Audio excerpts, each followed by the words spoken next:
Hello, fans, and welcome to This Day in Baseball, where we're going to bring you a full radio broadcast of today's game.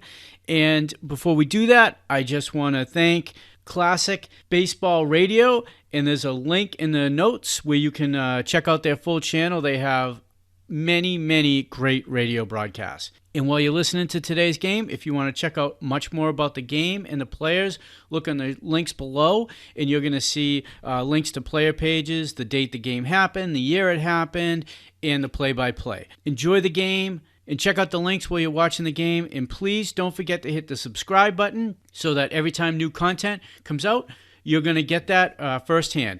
And thank you again for checking out This Day in Baseball, and enjoy the game. So, taking a look around now, the players getting ready to go in the second game. I see that starting pitchers are warming up right in front of us and about ready to go. So how about checking your own supply of fine gold Rheingold? Rheingold Extra Dry. Yes, sir. Put some Rheingold on ice because it can add a lot to your enjoyment of the game. Here's a beer with a clean, clear taste. Brisk and bright all the way through. Rheingold is beer should taste.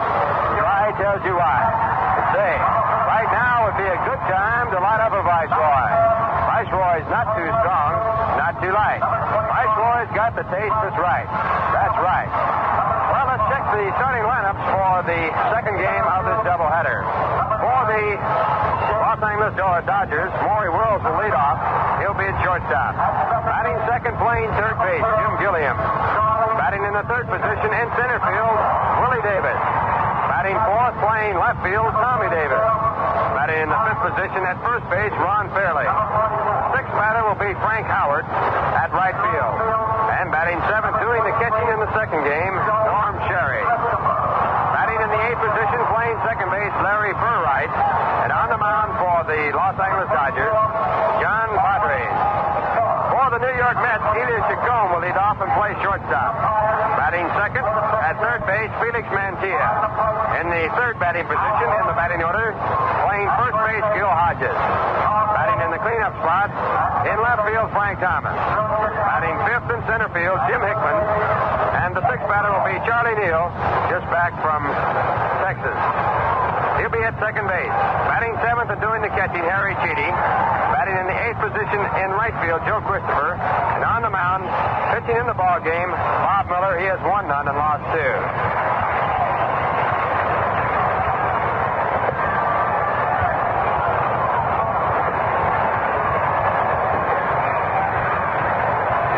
So about all set to go in this second game of the doubleheader. The Dodgers now have won all four ball games from the Mets that they have played this year. And it will be up to Bob Miller to see what he can do to stem the tide. Ralph Kiner along with Lindsey Nelson and Bob Murphy from the Polo Grounds in the second game of the doubleheader. The Mets will play a night game tomorrow night with the Los Angeles Dodgers, and then the San Francisco Giants come into town for a night game on Friday night, a doubleheader on Saturday, and a single game on Sunday. If you haven't made arrangements to attend any of these ball games, you better get on because time is running out. Big crowd here today. You can get your tickets at three locations. Here at the Polo Grounds 7 days a week, downtown at Grand Central Station, over on the Vanderbilt Ramp area side, or at the Pennsylvania Station in the Long Island waiting room. You can also make ticket reservations at all the Howard clothing stores throughout the area. And if you care to, you can mail in for your tickets. Write to Ticket Manager, care of the Polo Grounds, New York 39. Be sure to enclose your check or money order, specify the date and the number of tickets you want, and the ticket prices for box seats $3.50 apiece, for reserve seats $2.50. And enclose an extra 25 cents to handle the mailing charges. Now Bob Miller all set as Harry Cheedy throws down to Charlie Neal at second base. Over to Eli Chacon at shortstop, and back to Felix Mantilla at third and to the pitcher. And we're all set to go in the second game of the doubleheader. And the first batter will be Maury Wills. Maury had a big day in the first game, probably one of his career highs. 4 for 6, including 2 home runs, 1 inside the park. He is now hitting .251. And the first pitch to him, a strike call. But 2 home runs by Wills topping his career high. He had hit only one home run previously in the major leagues. Next pitch, a curveball, strike two. So Bob Miller, a right-hander, out in front, 0-2 to Maury Wills as he leads off here in the first. It'll be Wills, Gilliam, and Davis here in the first inning. Dodgers won the first game, in case you're still just getting into the ball game. Next pitch to Wills in the dirt. Ball one. Ball bouncing away from Harry Chitty. Dodgers had 13 runs and 19 hits. The 19 hits exceeding the 18 they picked up against the Mets in Los Angeles. That's their season high. Curveball outside. Ball two. 2 balls and 2 strikes to Maury Wells. The Mets had 6 runs on 13 hits, and the losing pitcher was Jay Hook. Winning pitcher, Sandy Koufax. Fastball just outside. Ball 3. And Harry Chitty turns around to home plate umpire Al Foreman. Asked, where was it? So Miller, 3-2 to his first batter. And a bouncing ball to second base. Charlie Neal up with it on the second hop over to Gil Hodges, out number 1. In the first game, Maury Wells led off with a single. So the Mets are ahead of their action in the first ball game. Now the batter, Jim Gilliam. Gilliam 1 for 2 in the first ball game. He was taken out for a rest, and Andy Carey filled in for him. Left-handed batter against the right-handed pitcher. The first pitch to him, ball 1.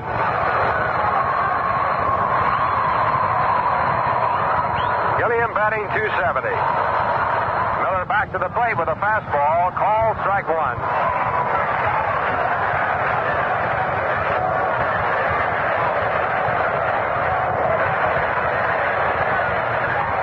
Pitch is high inside for ball 2. 2 balls and 1 strike.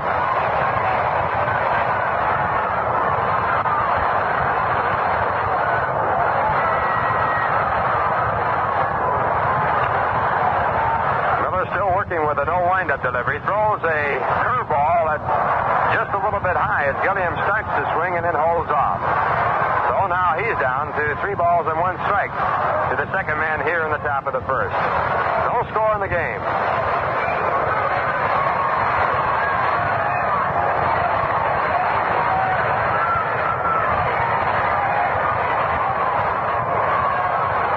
Deep breath and a 3-1 pitch, and it's low inside for ball 4.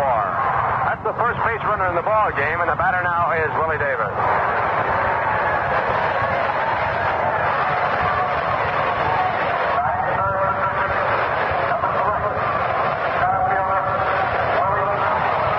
Willie Davis, 3 for 6 in the first ball game, batting .333.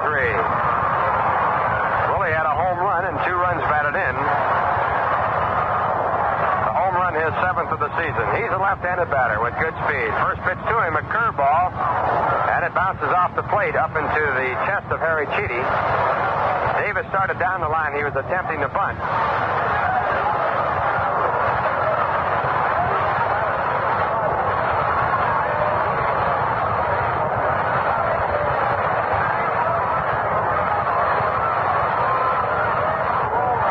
At first base, Junior Gilliam. The count, no balls and 1 strike.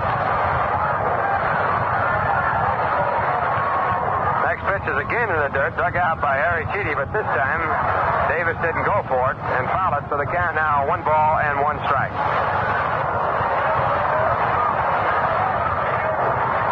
1 out. Jim Gilliam at first base. Top of the first inning, no score. Dodgers have now won 9 straight ball games, and they have won 17 of their last 21. And that actually sets their all-time winning record to throw to first base, but Gilliam back since they have left Brooklyn. Gilliam goes. The pitch is grounded foul down the first base line. So Gilliam will have to return the count 1 ball and 2 strikes. In that first ball game, Koufax struck out 10 batters. So he has now struck out 10 or more batters in 35 games in his major league career. And he has done it 4 times here in 1962. He also pitched his 3rd complete game win in the first game. His record now, 7 wins and 2 losses.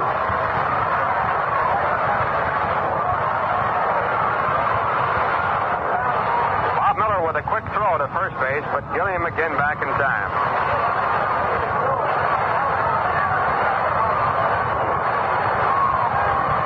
Next pitch to Davis. Hit to Hodges. A great backhand play. To throw to second base to Chacon in time for the forced play. Gil Hodges, a fabulous backhand stab at that hard hit ground ball.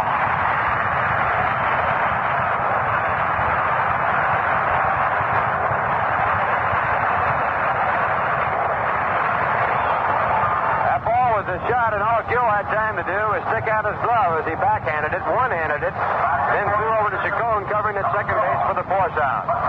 Exchanging at first base with Jim Gilliam now, Willie Davis, and the batter is Tommy Davis. Tommy Davis 2 for 5 in the first game. Batting .324. He's a right-handed batter, playing in left field. The throw to first base, but Willie a step away, back safely. Again a throw over there, and this time Willie Davis has to go in on his hands and knees. First pitch to Tommy Davis, a curveball. It's in the dirt, dug out by Harry Chidi. Ball 1. No score in the game, top of the first inning.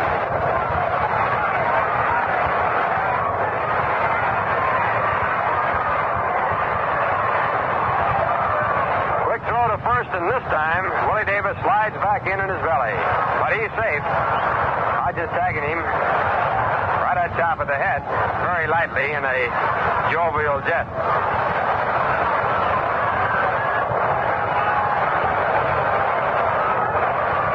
One ball and no strikes, and there goes the pitch, and it's hit on the ground. To Chacon's right, on through off the glove in the shallow left field. Willie Davis rounding at second base, holds there. Chacon recovers in a hurry.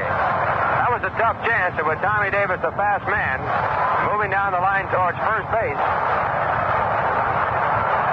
Chacon had to hurry the play, and in attempting to hurry it, he's charged with an error.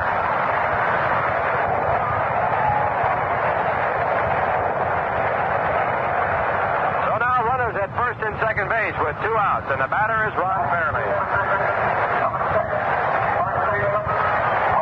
Fairley was 3 for 5 in the first game. And he hit his first home run of the 62 season. Also drove in 2 runs. And one of his base hits, keeping his consecutive game hitting streak going at 11.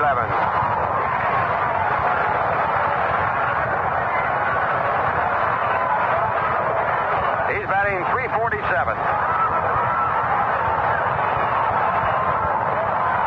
Time called as Harry Chidi now goes out to talk to Bob Miller to straighten out the sign.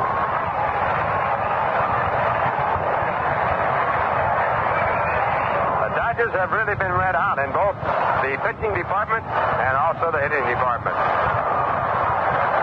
Getting fine pitching and tremendous hitting here in their 9-game winning streak. First pitch to Fairley, a curveball dug out by Harry Chidi, ball 1.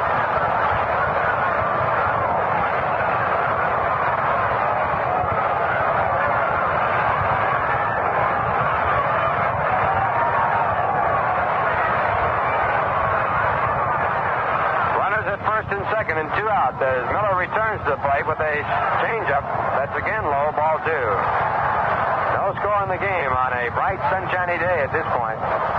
Shadow extending across in front of the pitcher's mound to home plate and, of course, back of home plate. But all the rest of the field practically in brilliant sunlight.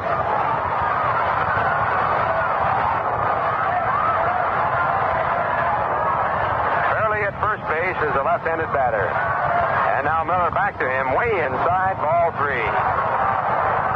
3 balls and no strikes. And the on-deck batter is Frank Howard.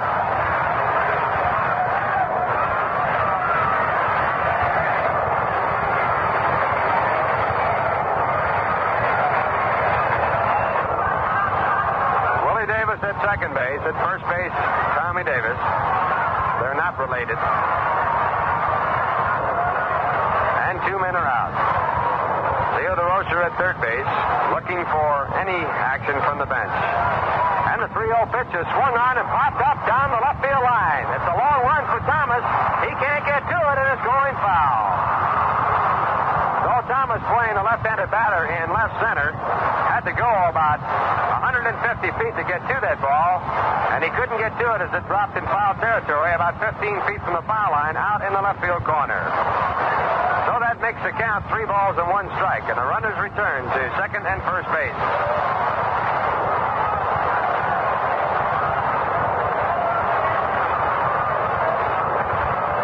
And again, Leo DeRocher giving the sign as to whether or not he'll be hitting.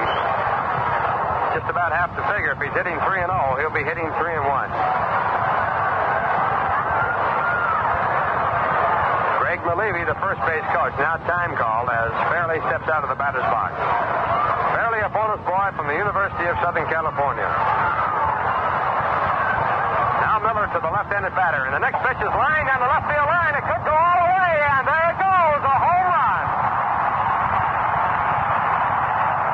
Scoring from second base, Willie Davis. Scoring from first base, Tommy Davis. And now coming in to score on his second home run of the 1962 season, his second home run of the day, Ron Fairley. And the score of the ball game, 3-0 in favor of the Dodgers in the top of the first.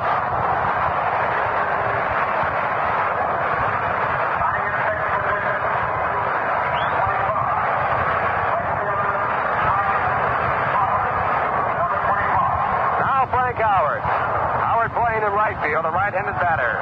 And he's batting .318, had 3 for 5 in the first game. Bob Miller with the first pitch, a curveball, strike call. Well, that home run by Ron Fairley off of the scoreboard, right down the left field line. It was a line drive, but an opposite field home run. His second of the year. Now Miller back to Howard over the top of the fastball. It's down low, ball 1. 1 ball and 1 strike.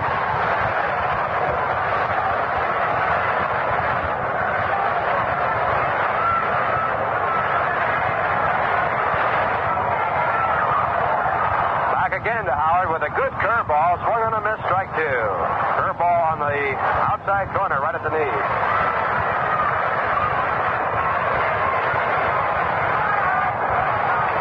Well, Fairley in the first game drove in 2 runs. He now has 5 RBIs for the day. He is really red hot. Curveball, a check in the swing. It's off of the bat foul, and Harry Cheaty's hit on the meat ham, but not seriously. So the count will hold at 1-2. And that home run by Fairley, keeping his consecutive game betting streak going. He now has hit in 12 consecutive games. That's an all-time high for 62 for a Dodger. 1-2 pitch to Howard. Swung on and missed, strike 3, and that retires the side. First strikeout by Bob Miller. In the inning for the Los Angeles Dodgers, 3 runs on 1 hit. There was 1 walk, 1 error, no one left in the score. At the end, 1/2 inning to play with the Mets coming to bat for the first time. The Dodgers 3, the Mets nothing. That's right, and all set to go here after the first 1/2 inning to play. And on the mound for the Los Angeles Dodgers as they lead 3-0 is Johnny Padres. Padres has a record here this year of 3 wins and 3 losses. He was 18-5 in 1961, which was the top percentage gathered in by any pitcher in the National League. And his first pitch will be to Elias Chacon, and Chacon takes down low, ball 1. Padres worked 7 innings against the Mets out of Los Angeles and was not involved in the decision. He was pitching that time against Bob Miller, the same as today. Chacon takes outside, ball 2.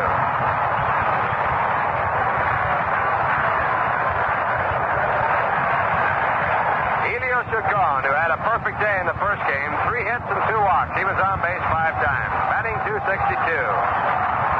Padres again low, ball 3.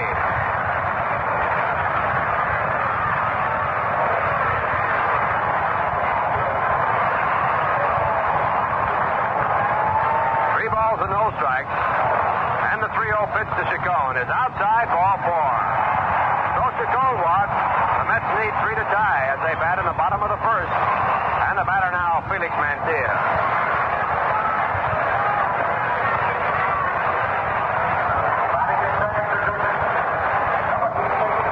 Felix Mantilla, 1 for 5 in the first game, playing at third base in the second.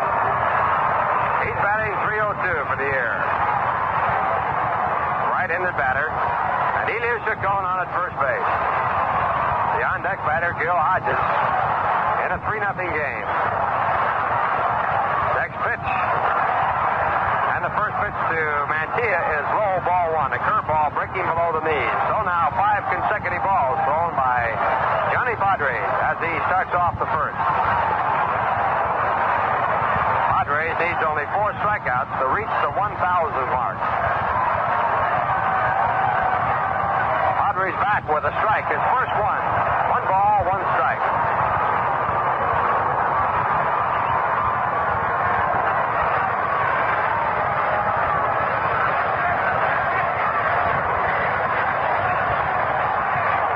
With a short lead at first, now moving off further, and the 1-1 pitch to Mantilla is swung on, foul tipped into the catcher's glove. John Roseboro, strike 2.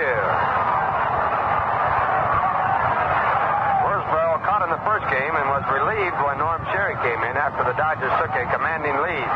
Dodgers won the first game, 13-6. Left-hander back to the plate with a curveball. Hit down the third base line, but foul. Gilliam, a good play, flips to second base, but the third base umpire, Ed Sudol, signaling a foul ball. Chacon returns to first base. The count 1 ball and 2 strikes.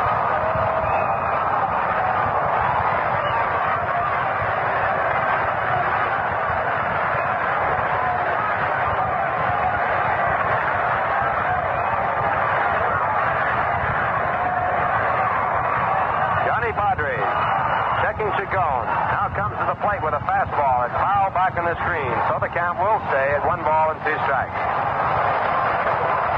The Dodgers got off to a 3-run lead in the top of the first when a walk and an error set up 2 base runners, and Ron Fairley hit a 3-run home run to the opposite field.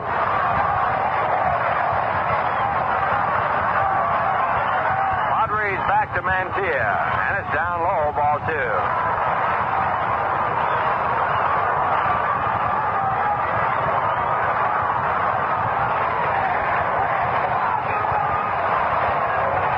Padres has a 5-2 lifetime record in the Polo Grounds. His last 2 starts there in the Polo Grounds in 1957 were shutouts, 5-0 and 3-0. And so to first base, but Chacon back safely. He's won all of his games this year on the road. He can't win at home. Next pitch to Mantilla, pulled foul. So the count will stay at 2-2. Here on the road, Padres won 10 and lost 1.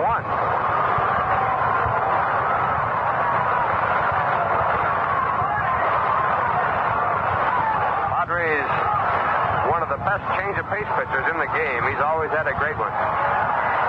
Throws a good curveball. He's sneaky with the fastball.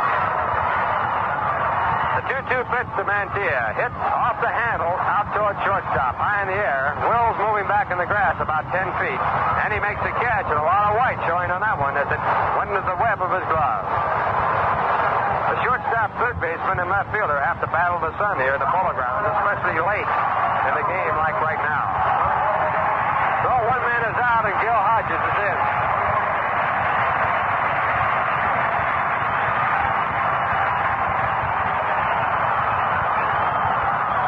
The first ball game was 1 for 3. He was taken out for a rest. And the 1 hit is 367th Major League home run. That was his 6th of the season. Gil at first base, a right-handed batter. First pitch to him by Padres, a slider up high, ball 1.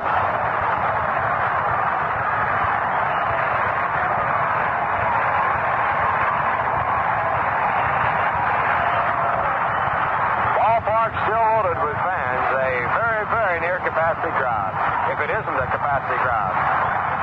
Hodges takes low, ball 2, 2 balls and no strikes.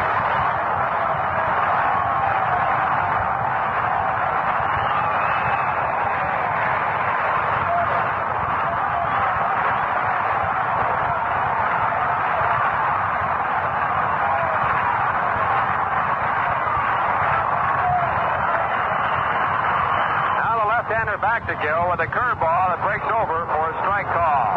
2 balls and 1 strike. 1 out. It's a 3-0 game, Dodgers. of the first inning.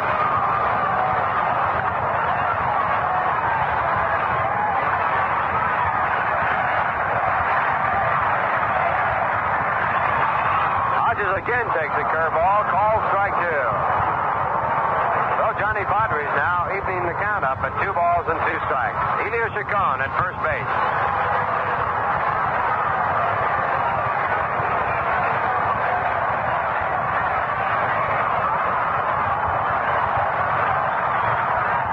The 2-2 pitch to Gill is just outside a fastball. Ball 3. So now the count all the way down the line. 3 balls and 2 strikes with 1 out. And Gil Hodges looking for the sign to indicate whether Chacon will be going on the pitch or not. Hemus giving the sign there. At first base, Cookie Lavaghetto. The on-deck batter, Frank Thomas.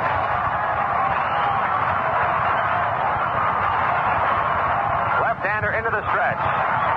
Chacon goes. The pitch is swung on and fouled away. So Elio will return to first base. The count will stay at 3-2.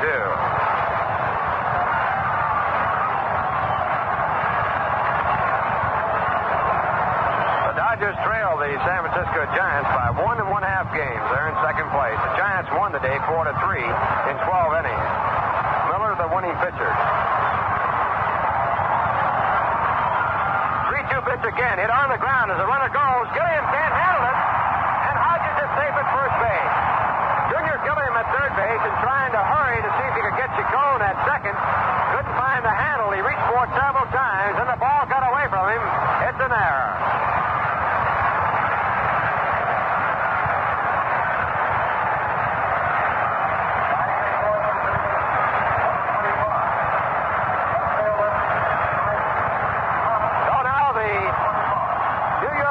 The identical situation that the Dodgers had in their first inning. The Dodgers got runners on a walk and an error. And here the Mets have runners on a walk and an error. And the batter is Frank Thomas. Frank 1 for 4 in the first game, kept his consecutive streak going. First pitch to him is a strike called in the inside corner. So Frank now has hit in 18 consecutive games. That's the longest in the National League this year. And he's batting .333. Need 3 to tie, so Thomas represents the tying run. Padres back with a fastball that's inside. Ball 1. 1 ball and 1 strike.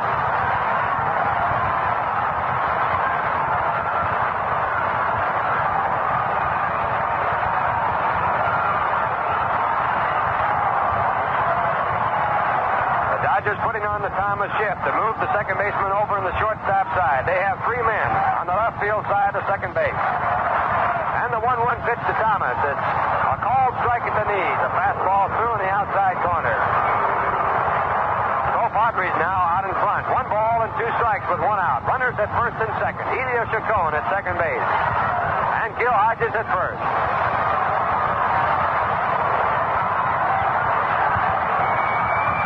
The shadow has moved behind the pitching mound, so it's easier on the batter. Now the 1-2 pitch. A swing and a foul out of play. Thomas keeps it going at 1 ball and 2 strikes. The on-deck batter is Jim Hickman.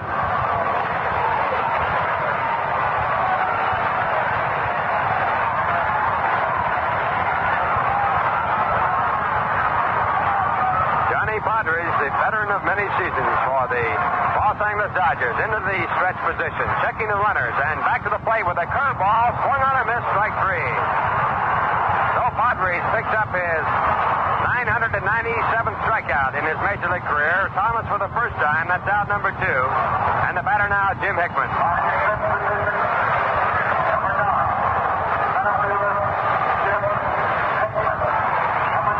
Jim had 2 hits and 5 times up in the first ball game. He's batting .257. Playing in center field, a right-handed batter. Well, the Dodgers scored their 3 with 2 outs. It's 2 outs now for the Mets. The bouncing ball hit down to third. Gilliam charging is up over to first base in time. So Padres, after a walk and an error, working himself out of the jam. In the inning for the New York Mets, no runs, no hits, 1 error, 1 walk, 2 men left to score at the end of 1 inning to play. The Los Angeles Dodgers 3, the Mets nothing.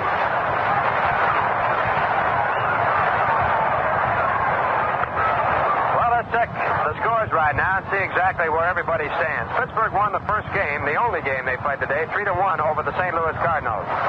Washburn the loser. The winner was Francis. Cincinnati over Milwaukee in the first game, 4-3. The winner was Boucher. Oh, this is wrong. The winner has to be Sisler. The losing pitcher was Boucher. 4-3 Cincinnati. In the second game, Cincinnati at the end of 1.5, all tied up with Milwaukee. Grabowski going for Cincinnati. Curtis going for Milwaukee. San Francisco 4-3 over Philadelphia in 12 innings. Miller the winner, Short the loser. And in the second game, San Francisco out in front 4-0 at the end of 1.5. McCormick going for the Giants. Hamilton started for Philadelphia. Green came in the second. And Houston at Chicago. That game now all tied up at the end of 10 innings. Jesse now pitching for Houston. Elston is in for the Cubs. In the American League, Detroit defeated Chicago 7-3. In the second game, it's Holland and Jones going. Cleveland 7-0 over Baltimore. In the second game, Baltimore 1-0 at the end of 4.5. Latman and Brown. And the Yankees 10-1 over Minnesota. The winning pitcher Stafford, the losing pitcher Bonikowski. And Washington out in front of Kansas City by a score of 8-0 at the end of 8. Austin pitching for Washington. And right here it's a 3-0 game as we move to the top of the second. And John Roseboro is the first batter. And the first pitch by Bob Miller to Roseboro is outside, ball 1.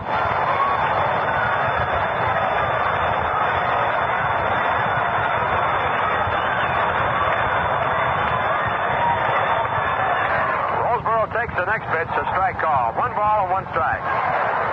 It'll be Roseboro, Larry Burwright, and Johnny Padres here in the top of the second inning. The Dodgers lead it 3-0.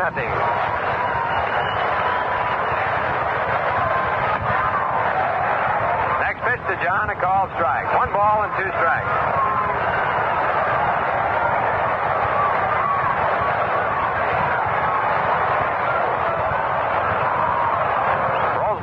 For 4 in the first game. Now swings and fouls the next pitch away, and the count now will stay at 1-2. He's batting .267.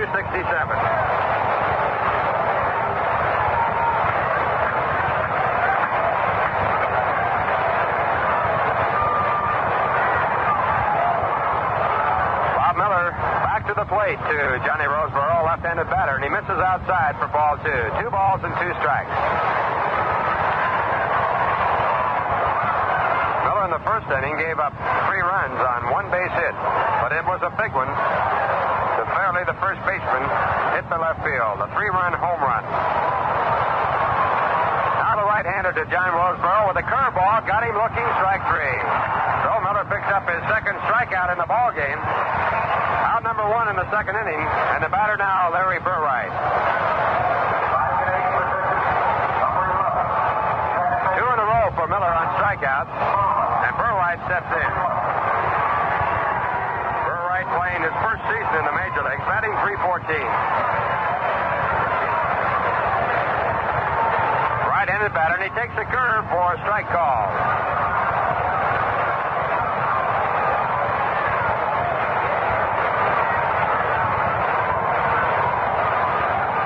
Miller back to the right-handed batter with a curveball, swung on a miss, strike 2.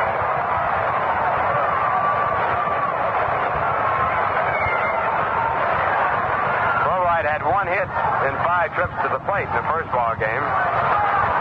He got off to a fine start. Now the 2-strike pitch, a curveball inside, ball 1. 1 ball and 2 strikes.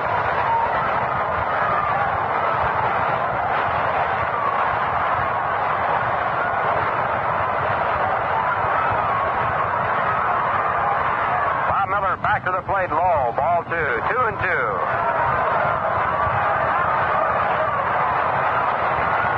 Outfield playing, Burwright straight away.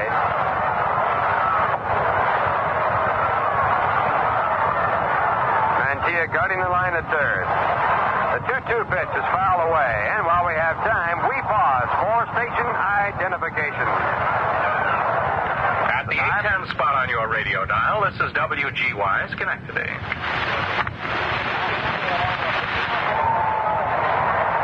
Kiner along with Lindsey Nelson and Bob Murphy from the Polo Grounds in the second game of a doubleheader. And the 2-2 pitch to Burwright is hit in the air, high to center field. Moving over, Hickman, but now Christopher calling, and he makes the catch. up and 2 down here in the top of the second inning. And the batter is Johnny Padres.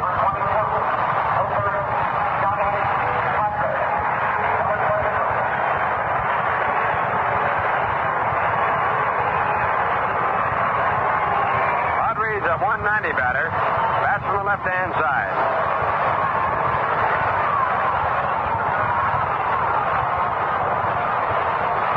First pitch to him, curveball breaking over, strike one. Miller throwing a lot of breaking balls here in this second game. Jay Hook started the first game, which the Mets lost. He was the losing pitcher. He worked only 2 innings, and his record now 3-5. One strike pitch, a curveball hit down to Hodges at first base. He gloves it, makes the short run to first base to retire the side. The Dodgers, after scoring 3 runs in the first inning, out 1, 2, 3 in the second, and the score at the end of 1 1/2 innings of play. The Dodgers 3 runs, the New York Mets none. You know, ask any manager in any league, and he's sure to agree the true test of a good hitter really isn't his batting average against second-string pitching. No, sir. It's how well he does against the ace pitchers around the league. And top-flight competition is the true test of a cigarette, too. That's why I say, smoke all 7 leading filter cigarettes. You'll find some taste too strong. They might as well not have a filter at all. Others taste too light. They take on 1,000 against all comers. Because Viceroy's got the taste that's right. If your filter cigarette is tasting too strong, don't you sometimes wonder if your brand is wrong? Well, Viceroy tastes the way you'd like a filter cigarette to taste. Not too strong. Not too light. Viceroy's got The taste that's right. That's right. That's right. That's right, and all set to go here in the bottom half of the second inning. And the batter will be Charlie Neal for the New York Mets. Charlie just returning from Longview, Texas, playing for the first time in the doubleheader. And the first pitch to him is a ball high. Charlie's uncle, who actually raised him down in Texas, died a couple of days ago, and Charlie attended the funeral. He arrived during the first game. He did not have a chance to take batting practice, but he was available for duty. Johnny Padres again high, ball 2 to Charlie Neal. Charlie batting .273. It will be Charlie Neal, Harry Cheedy, and Joe Christopher here in the bottom half of the second. The Mets need 3 to tie. Padres with a fastball, a big swing by Charlie Neal, strike 1.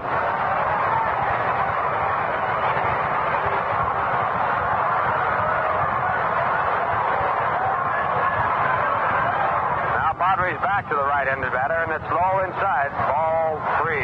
3 balls and 1 strike, and now Charlie looking down for the sign.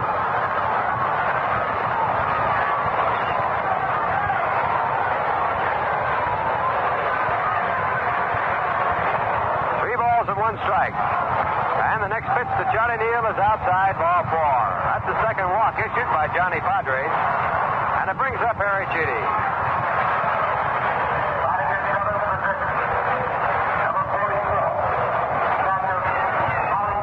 Harry 0 for 3 in the first ball game. He's batting .308.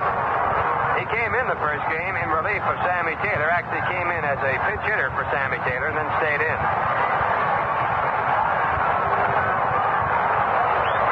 He's a big fellow wearing number 44, batting for the right-hand side. Padres checking the runner, comes to the plate with a fastball, a check swing, and it goes out of play for strike 1.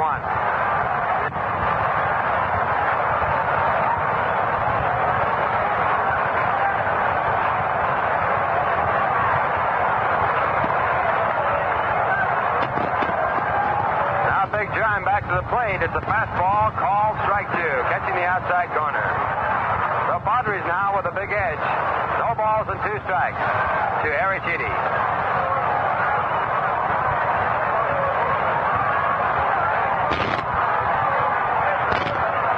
The stretch and the pitch back to the plate is just low, just below the knees, ball 1. 1 ball and 2.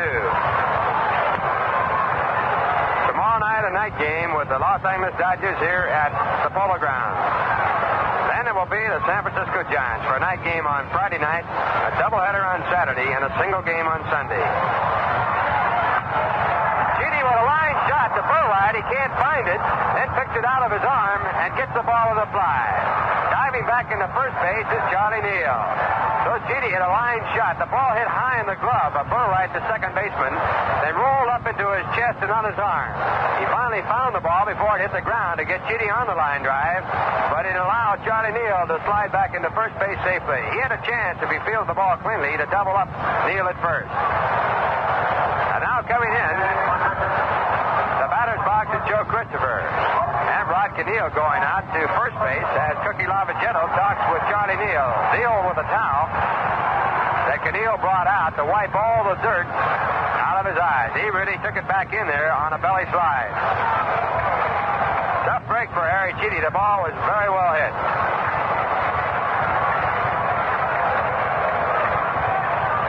So the line drive turned into one out, and the batter, Joe Christopher. Joe had a big day in the first game. He had 3 hits and 5 times up. 3 consecutive singles off Sandy Koufax. A throw to first base, Neal back safely. Joe now batting 194 with a 3 for 5.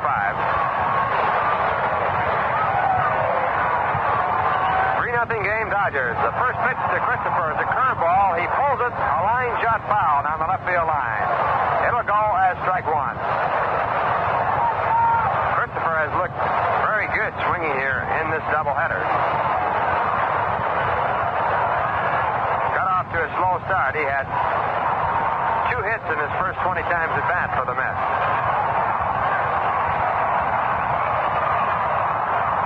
Now Padres back to the plate with a fastball. It's fouled over towards the right side and out of play. So John with a 2-strike count on Joe Christopher. Joe batting in the 8th position in the batting order.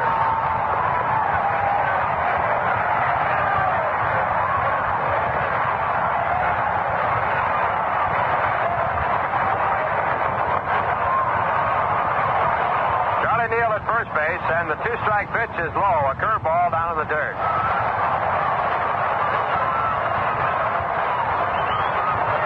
There really promises to be an all-star cast for the old-timers game at the Polo Grounds on July 14th.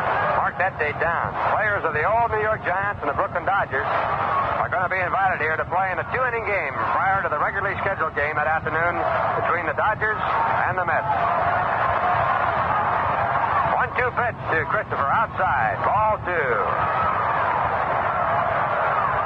And 2 players for that game on July 14th already accepting their invitations. And I'm sure you don't need 2 guesses to know who they are. The 2 principal characters in the ballgame. Ralph Ferenka and Bobby Thompson. 2-2 pitch to Christopher. Again low. Ball 3. So now Johnny Padres, after getting 2 quick strikes, all the way down the line to Joe. 3 balls and 2. 1 out. Charlie Neal could go, although the Mets trail by 3 runs. The idea, if he does go, is to stay out of the double play, not to steal second base. Padres looking at first now, throws there, and Neal gets back easily.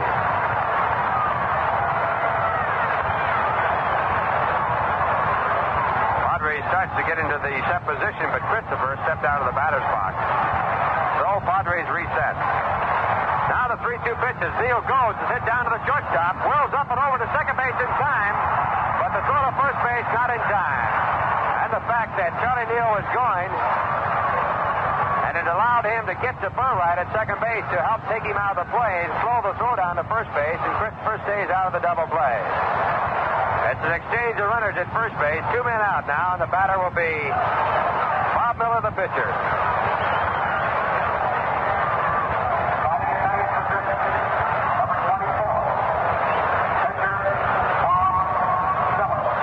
Bob Miller, batting right-handed, batting .200 for the year.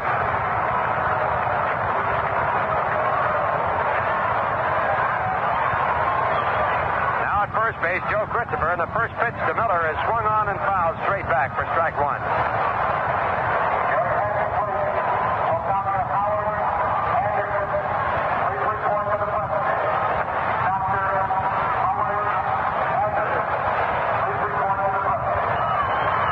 Johnny Padres with a runner 3-0 lead. And the one-strike pitch to Miller is high for ball one. 1 ball and 1 strike. And a throw to first base.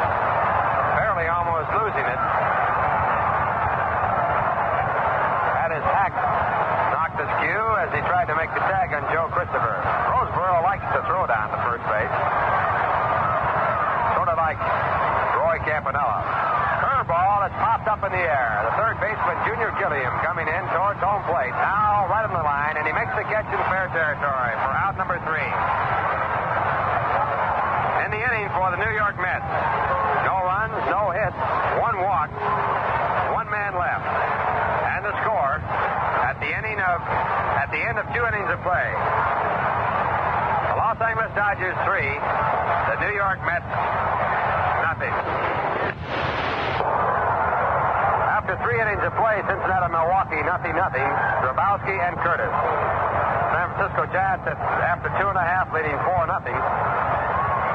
McCormick and Green. They won the first game 4-3 and 12. They still lead the National League by 1 1/2 games over the Dodgers.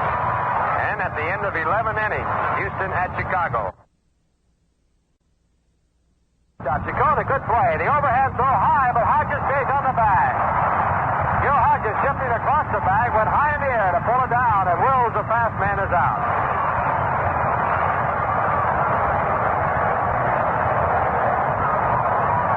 So Maury Wills with a big day in the first game, 4 for 6, now out twice in a row in this ball game as the Dodgers lead 3-0. And the batter coming in is Jim Gilliam. Jim walked in the first inning. He's batting .270. Miller with a fastball that's low inside for ball 1. Miller through 2 1/3 innings has given up only 1 hit. So that was a 3-run home run by Ron Fairley for the only runs of the game. Curveball that hangs high for ball 2. 2 balls and no strikes.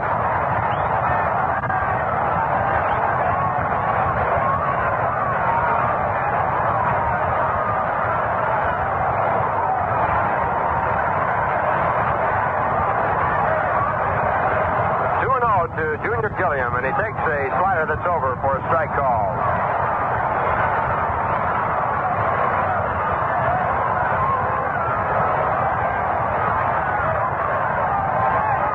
Now the 2-1 pitch to Jim, and it's a called strike at the letter. It's a fastball. So Miller now has worked the count up to 2 balls and 2 strikes. The on-deck batter, Willie Davis. This is Bob's 5th appearance as a starter. And the 2-2 pitch to Gilliam, a curveball that's fouled away. So the count will stay at 2-2. Nice catch by a boy in the front row of the upper deck. Now he's really getting it going over from about 10 other kids with him. Being pounded on the back and on top of the head. Doesn't pay to play. A 2-2 pitch to Gilliam. Swung on and fouled straight back. So for the second time, Junior stays alive. In the first ball game, manager Casey Stengel had to start the game with Jay Hook, and then he used the hook on 3 other pitchers. He used a total of 4 pitchers in the ball game. Dave Illman, Bob Moorhead, and Vinegar Man Mizell. Again, the 2-2 pitch. A bouncy ball hit down to second base. Charlie Neal over on the easy grounder. Throws to Hodges in time. Getting him out by 3 steps. 2 men out now, and the batter is Willie Davis.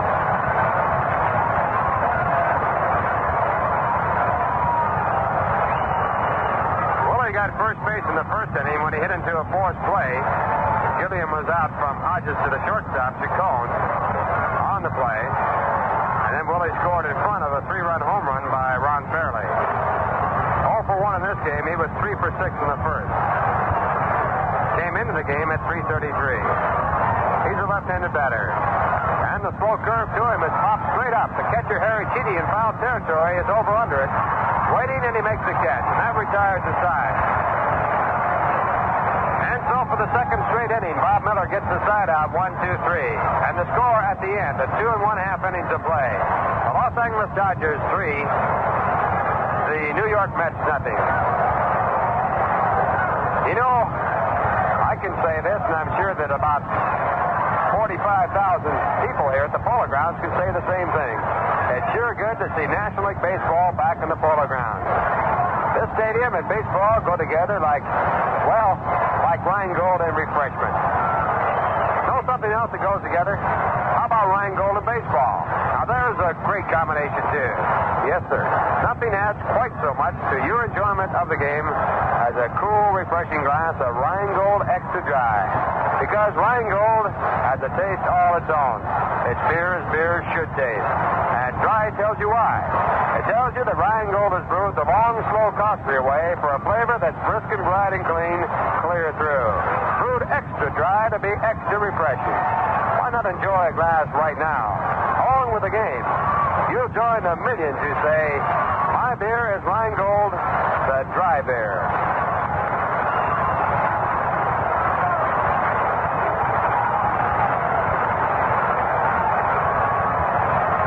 Now to the bottom of the third inning as the Mets come to bat. And their first man will be Enier Chacon. He has now been on base 6 consecutive times for the Mets, 5 times in the first ball game and once in this one. Batting .262.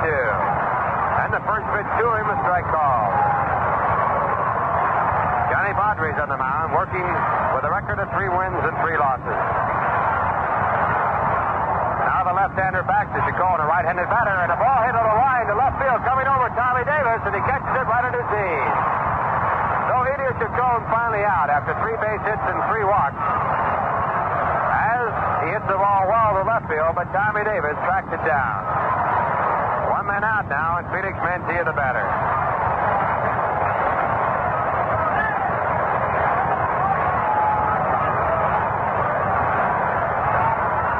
Mantilla flat out to the shortstop, popped up to the shortstop.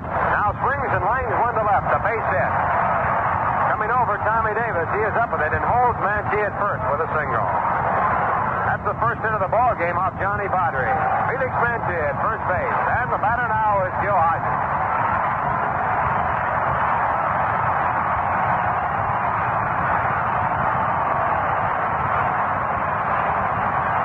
Gil with a home run in the first game and 3 times up. 0 for 1 in this game.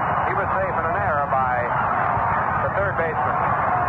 Playing at first base, batting right-handed. And Johnny Padres with a curveball hit the right field. It could be a home run. And there it goes. Home run for Gil Hodges.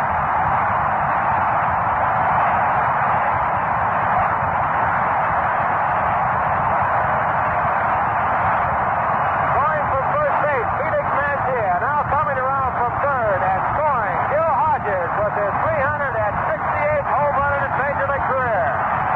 The score of the ball game now, 3-2 Dodgers.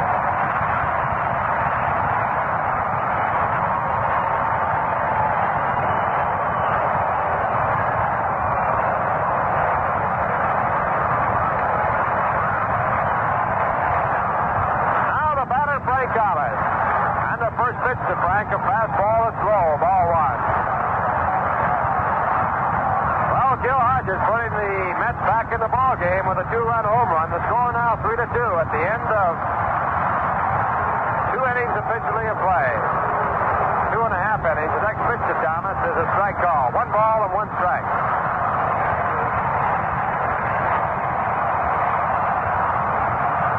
Thomas batting .333 at the start of this ball game. Takes down low for ball 2. Was out swinging in the first inning. He needs a base hit to keep his consecutive game streak going. He has hit in 18 consecutive games. Padres with a fastball. It's hit hard to the ground. Timoy Wells, the shortstop. He goes over to the first baseman in time for out number 2. 2 men down now. The score is 3-2 in favor of the Dodgers, and Jim Hickman comes in.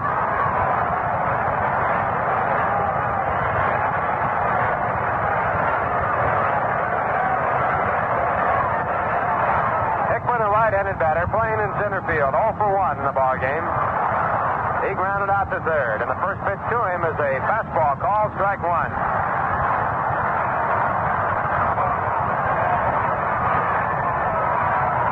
Houston and Chicago still all tied up after 12 innings. 6-6. Change of pace, a good one, but it's too low. Ball one. 1 ball, 1 strike.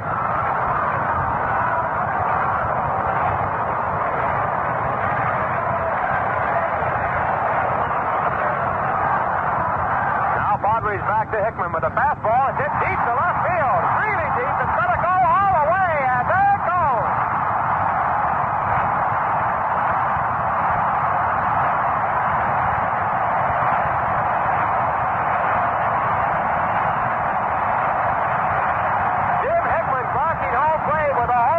As long as any that has been in here this year. That's his 7th of the season. The ball game is all tied up at 3-3.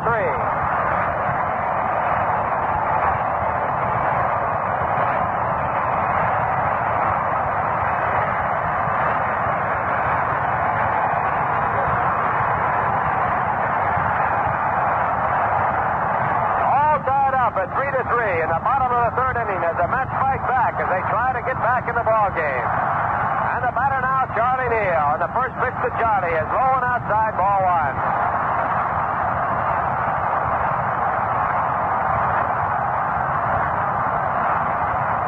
Charlie walked in his only appearance today. And the next pitch to him, curveball, swung on a miss. Strike 1. 1 ball and 1 strike.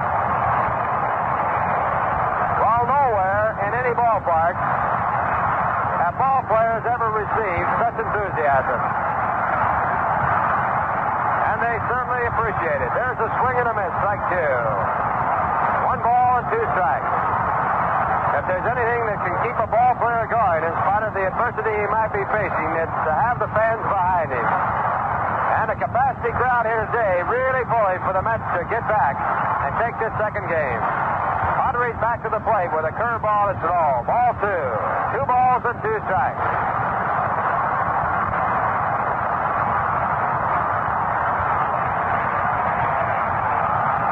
Left-hander to Charlie Neal. A hard smash at the shortstop on 1 bounce. Wells takes it, throws to first base, and he gets his man. Charlie Neal hitting the ball well, but right at the shortstop, Maury Wills, and that retires the side. In the inning for the New York Mets, 3 runs on 3 hits, a home run by Gil Hodges, a home run by Jim Hickman, and no one left. And the score at the end of 3 innings of play, the New York Mets 3, the Los Angeles Dodgers 3. Well, Lindsey Nelson, I was just remarking about the enthusiasm of the crowd here for the ball players. And it's just amazing to me as a ball player, an ex-ball player, the tremendous enthusiasm shown by the fans here in New York City. I'm sure that it's got to be the greatest that has ever been shown anywhere in baseball. No question about it, Ralph. Between games, we were talking to Red Smith, the sports columnist of the New York Herald Tribune, and Arthur Daly, the sports columnist of the New York Times, and they both were saying that this has been one of the great things of the sports season, actually, the way that these fans have come on. And Red Smith said that he was especially interested to see that these are not Dodger fans and Giant fans. These are Mets fans who have turned out. He said he was watching very closely during the introductions to see what would happen when the Dodgers come back to the Polo Grounds. He said these are New York Mets fans who filled the stadium. And Ralph, look at this stadium right now. They're still packed and jammed, and they've been here. And here is the official attendance here today. The official paid 55,704. Service 9,033. Total attendance 56,637. A tremendous crowd at the Polo Grounds here this afternoon.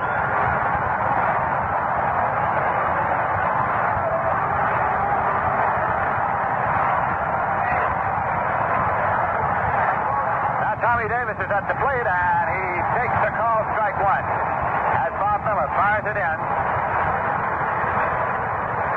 Score tied here, 3-3 at the top half of the 4th inning. As again, Miller sets to work the curveball. Is it on the ground to Ciccone? Short. He bobbles it, picks it up, fires it on to Hodges. He's out at first base. He is out at first base.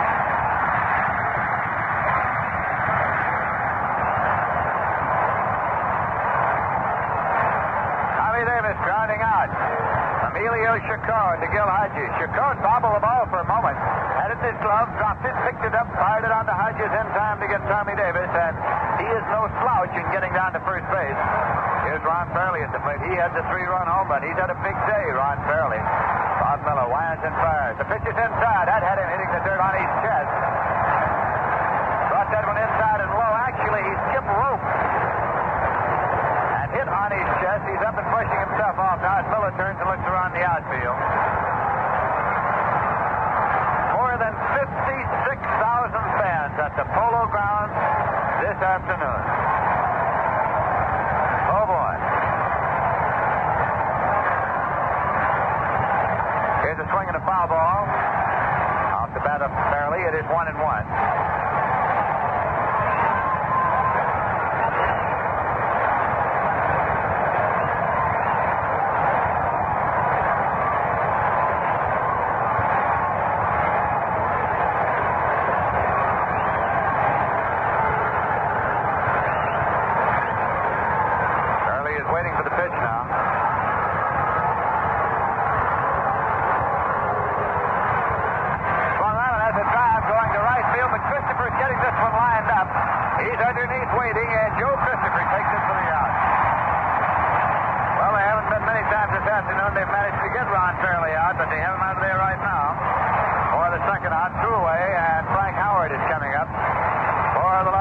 Dodgers in the top half of the fourth inning.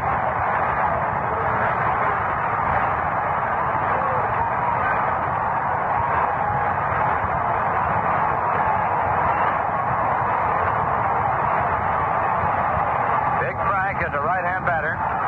Been up one time in this ball game, and Miller struck him out. There's a swing and a foul ball. Strike one.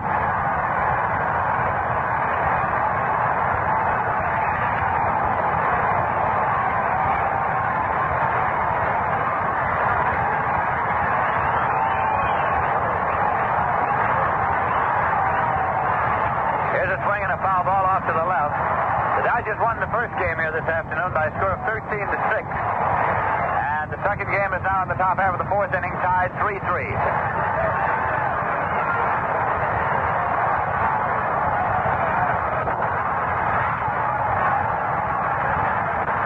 and a miss. He struck him out for the second time today to retire the side. 3 strikeouts for Bob Miller as he gets the side out in order again here in the top half of the fourth inning. The Dodgers are out with no runs, on no hits, no errors, and nobody left. And at the end of 3 1/2 innings of play at the Polo Grounds, the score is the Los Angeles Dodgers 3 and the New York Mets 3. Here at the Polo Grounds, the crowd is buzzing, as you can hear, with the New York Mets coming up in the bottom half of the fourth inning. Harry Cheedy, right-hand batting catcher, is at the plate. Padres fires, and the pitch misses low for ball one. Popping out of the glove of John Roseburn, rolling out in front of the plate. Cheedy leading off for the New York Mets.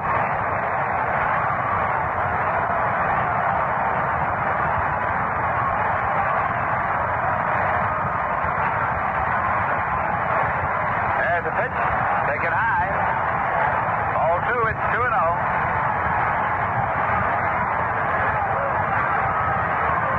One of the all-time great crowds at the Polo Grounds in New York. Here's a drive going deep to center, and it's being chased over there by Willie Davis, and he makes the catch in deepest center field. In front of the bleacher area, Harry Cheedy teeing off, but hauled down by Willie Davis in spacious center field. New York Mets have been hitting Padres well the last couple of innings. That ball was well hit. And this is Joe Christopher coming up. He's nothing for one. He forced Charlie Neal in the second inning. Score is tied 3-3.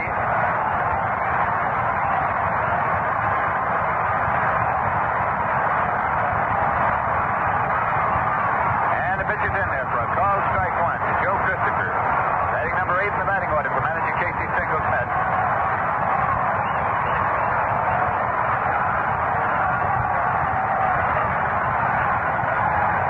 Pitch comes in low.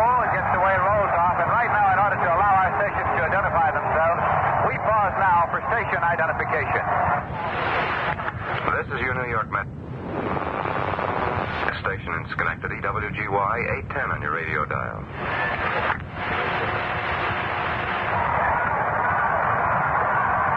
This is Lindsey Nelson with Ralph Kiner and Bob Murphy at the Polo Grounds. 1-1 to count to Christopher.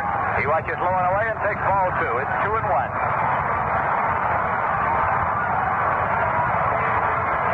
Ron Fairley started the Los Angeles Dodgers off in this ball game with a 3-run home run to give them 3 early runs, but the Mets have come back to tie it 3-3. Here's a swing and a foul ball. Coming back and out of play. It's 2-2 now. Joe Christopher. Home runs by Gil Hodges and Jim Hickman in the bottom half of the 3rd inning. Tied this ball game up.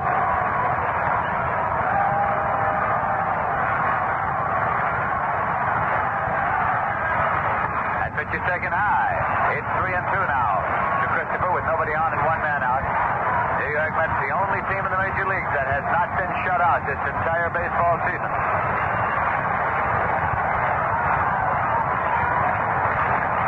This will be a payoff pitch from left-hander Johnny Padres to right-hand batter Joe Christopher. Padres is into the windup, and here's the pitch. It's taken for a call, strike 3. He struck him out. That is strikeout number 2 today for Christopher, for Padres as he gets Christopher. And coming up is pitcher Bob Miller. And at one time, up to 3rd. We're in the bottom half of the 4th inning at the Polo Grounds in New York. Those attendance figures, the paid attendance here this Memorial Day, 55,704. Service tickets, 933. Total attendance, 56,637 at the Polo Grounds.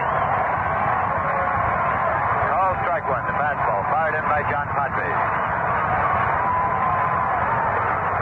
Padres in his first year in professional baseball with Hazard, Kentucky, and the Mountain States League won 21 games. Swinging a ground ball back to the mound. It is taken by Padres. The full pivot, the left-hander throws him out at first. So Miller has grounded out pitcher to first. Padres gets the Mets out in order in the bottom of the 4th with no runs on, no hits, no errors, and nobody left. And at the end of 4 full innings of play, the score is the New York Mets 3 and the Los Angeles Dodgers 3. Here's the announcement of the attendance.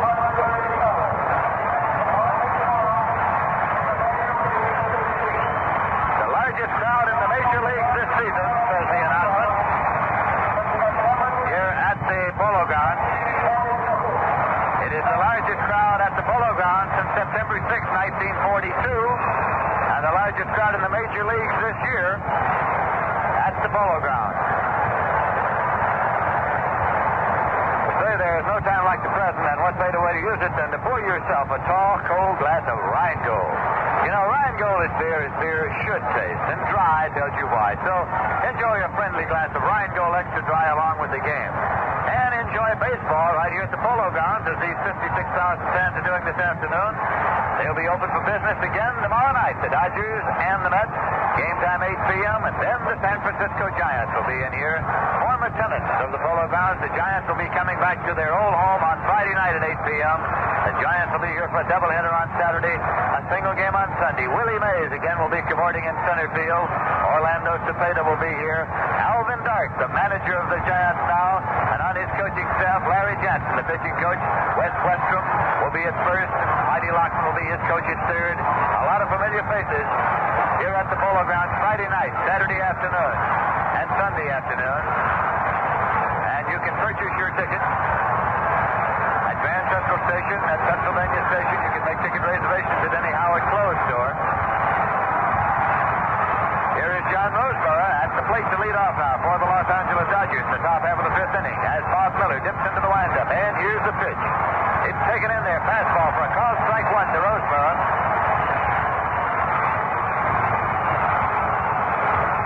He's been up one time and Miller struck him out. He watches that one outside. It's 1-1 now to John Roseborough. Leo DeRocha moving around there in the coaching lines at third base with the familiar number 2 on his back. Greg Maleva, the coach, at first for the Los Angeles Dodgers. Walter Austin, of course, runs the club from the dugout. Here's a swing and a fly ball to left field, curving over, and Frank Thomas is chasing it, and Thomas makes the catch in the warning strike for the out. Left-hand batter, John Roseborough, with an opposite field fly ball to Thomas in left. One away, and Larry Burright, the second baseman, is coming up. He has been up one time, and he flied out to right field.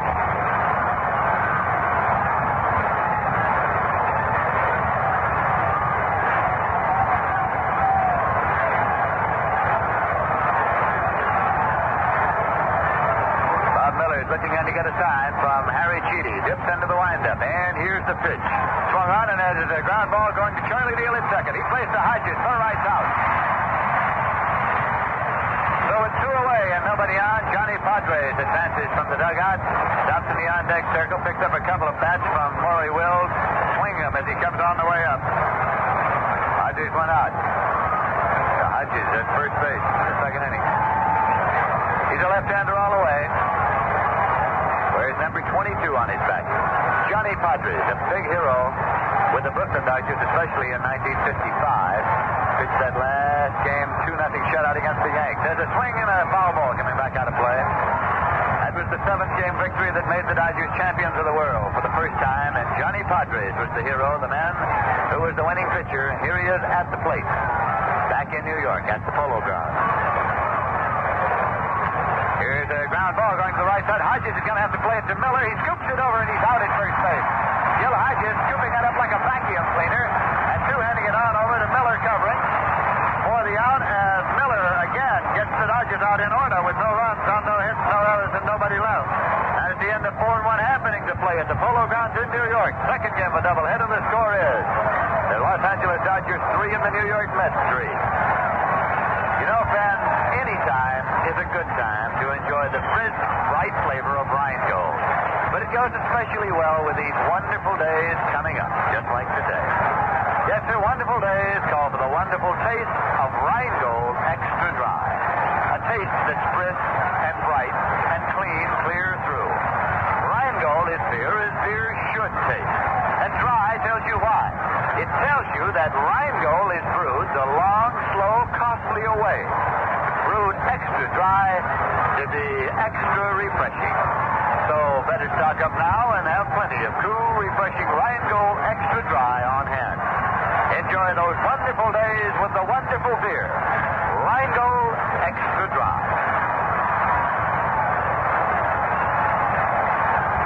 As we go to the bottom half of the 5th inning, the New York Mets will have the head of the batting order up. Elio Chacon, Felix Mantilla, and Gil Hodges. 56,637 fans here this afternoon, and I don't think very many of them have left. Looking around the ballpark, there are still standees out on the ramps on either side of the scoreboard. People still standing up in back.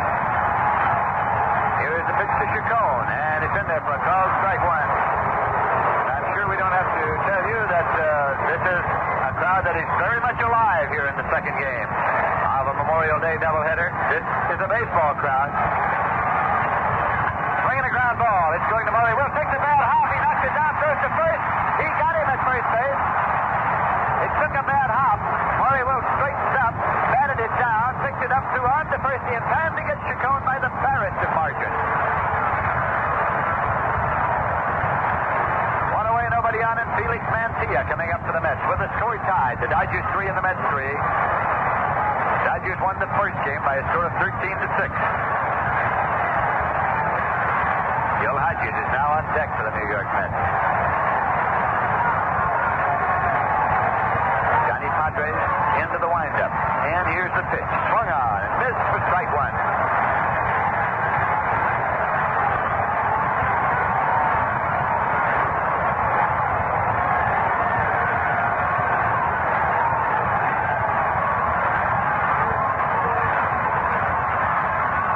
Ken Padres is set to work. Let up, and this one hits the plate. Bounds in for ball one. It's 1-1.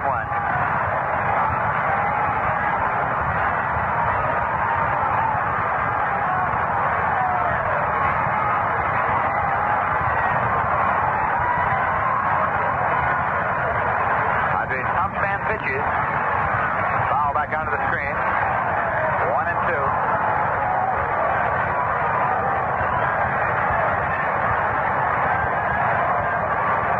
That the Dodgers opened up their new Dodger Stadium at Chavez Ravine in Los Angeles this season on April 10th. They played their first ball game there. Pitch is in there for a called strike to Mantilla. Scored as a strikeout for Padres, his third of the day. 2 men out, nobody on for the Mets, and Gil Hodges is coming up. Listen to the hand that Gil Hodges is getting.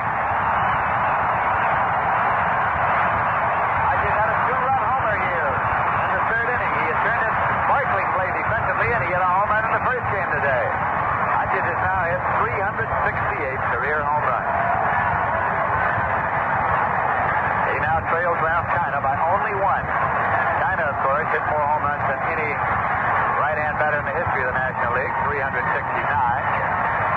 That pitch is in there for a called strike. Hodges now has hit 368.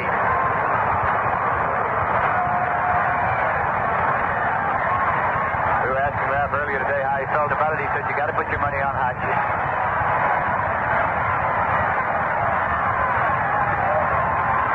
Strike one count.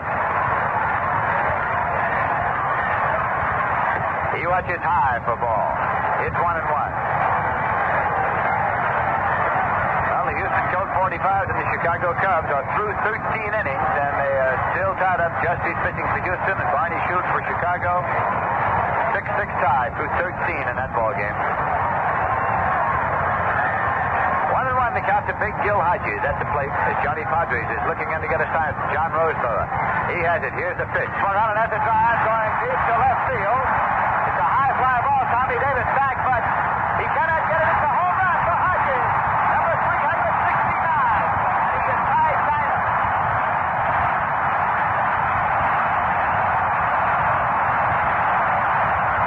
Gil Hodges is now tied Ralph Kiner in the matter of career home runs, 369. And the Mets are out in front of this ball game by a score of 4-3.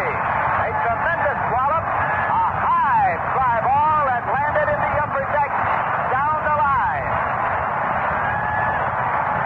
The third home run of the day for Gil Hodges against the team with which he spent 15 years, the Dodgers. Here's Frank Thomas at the plate.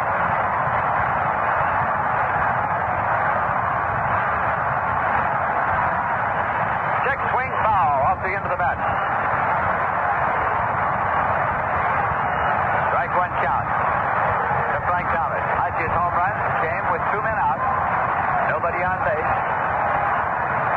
Puts the Mets out in front by a score of 4-3 here in the bottom half of the 5th inning.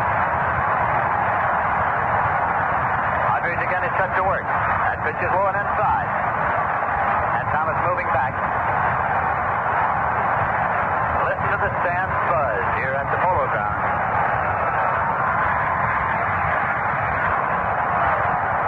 Ralph Kiner said Hodges is providing him the most publicity he ever got. Swing and a miss, change of speed there, and the Padres have Thomas out in front. 1-2.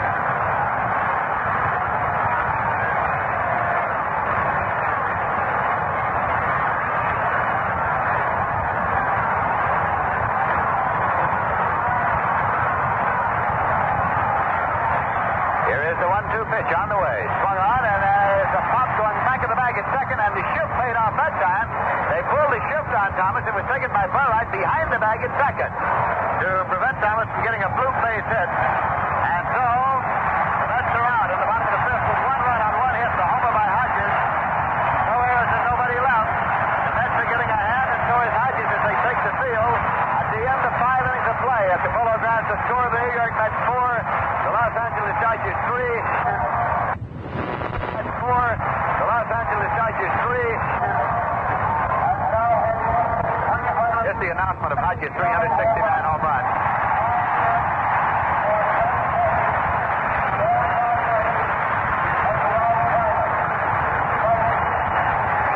The announcement made that Hodges is now tied in 10th place among the all-time home run hitters, tied with Ralph Kiner. But the more important fact is that he now is tied with Kiner for the home run championship for the National League among right-hand batters, as far as career totals are concerned. And here is Murray Wells up to lead off for the Los Angeles Dodgers, the top of the batting order, and the top of the 6th inning. And the first pitch is taken for ball 1. Bob Miller is working for the New York Mets. Murray Wells has been up twice and grounded out both times. Miller again is set. Here is a ground ball going up the middle for a base hit. It is taken by Hickman, relayed in, and that is only the second hit of this ball game. Off Bob Miller, the only other hit the Dodgers had until that moment was the homer by Ron Fairley in the 1st inning. So we are in the 6th, and that is the first hit off Bob Miller. That's the 1st inning. batters in a row after Fairley hit his home run. But now the Dodgers have the potential go-ahead run on first. It's carried by the base-stealing champion of the National League, Maury Wills. Speed galore, and a bat manipulator at the plate, Jim Gilliam. A throw over to first. I'll say this, Hodges puts that ball on you in a hurry. He wastes no time in getting it to the point where the business is transacted. But Maury Wills is back safely, diving back in. Bob Miller likes to hold him close. Another throw over to first base. If they can shorten him up by one step, the purpose is achieved. Or if they can tire him out one breath, the purpose is achieved. Time called as Jim Gilliam has stepped out of the batter's box. Gilliam's a switch hitter, of course, batting left against right-hander Bob Miller. Pitch is inside for a ball. He's a bat manipulator, and they like to do all sorts of things. They like to hit and run a lot. This pair, because Gilliam has good speed himself. And you can send Maury Wills, of course, with the thought that if no contact is made, he's still got an excellent chance of stealing the base for you.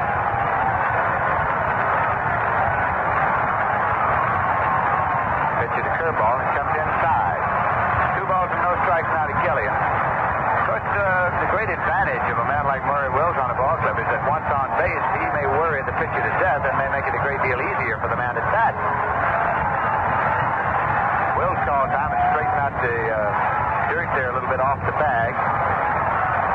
2 balls and no strikes. The time is back in again, and Gilliam is standing in, waving the wagon tongue. And Maury Wills leads his first throw over. He dives back in safely. Out for the Dodgers, batting in the top half of the 6th inning. Mets leading by a score of 4-3. The Dodgers won the first game by a score of 13-6. He's running. Here's a swing and a ground ball going through the hole into left for a base hit. Mike Thomas up with it. Maury Wills holding at second. Elio Chacon on the left-hand batter was shaded over toward the bag, and the ball went through the hole between short and third for a base hit. So now the Dodgers have runners at first and second. Nobody out, and Willie Davis coming up. Willie Davis is a speedster. So what does he do? Well, the Mets want to talk that over themselves, and Felix Mantilla and Bob Miller getting together on how they would play the bunted ball down the third baseline. Harry Chidi out there also. And now Craig Anderson is up and throwing in the bullpen for the New York Mets. Craig Anderson up and throwing in the bullpen for the New York Mets.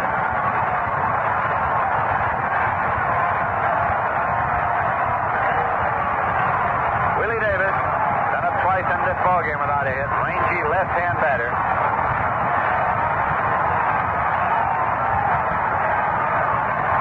Bob Miller is into the stretch. Runners leading first and second. And now Bob Miller stepped off the rubber, faked the throw at second, and then faked the throw to first, but Hodges was not covering the bag at first. He had already crept in to prepare to charge on the anticipated bunt attempt of Willie Davis. So Harry Chidi has gone out now to check with Bob Miller.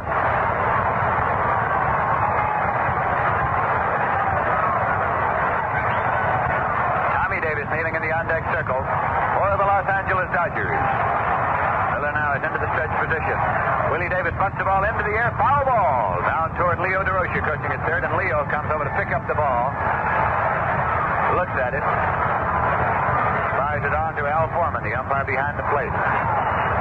It's strike one. Davis was bunting. He squared around. He bunted it, trying to dump it down the third baseline. He bunted it up into the air. Foul ball. No chance to make a play on it.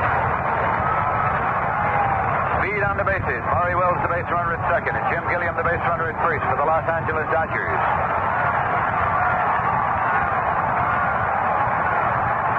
Drysdale is throwing in the bullpen for the Dodgers, just loosening up. The tall right-hander. Here's the pitch. He squares around the butt, takes it high for ball one. It's 1-1. So on successive pitches, Davis has squared around the butt. Hodges each time has been charging defensively from his position at first. Charlie Neal has been moving over to take throw at first.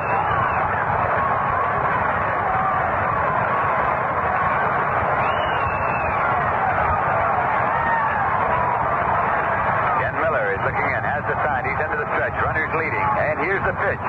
He bunts it off foul. It's a strike 2 count. Now 1-2.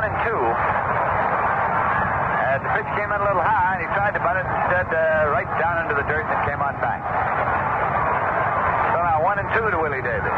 Manager Walter Austin has been trying to have him move those runners up.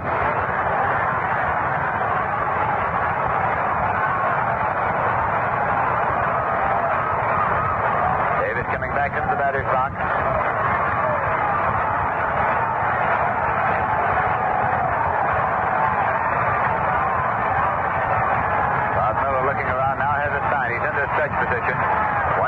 pitch. And away.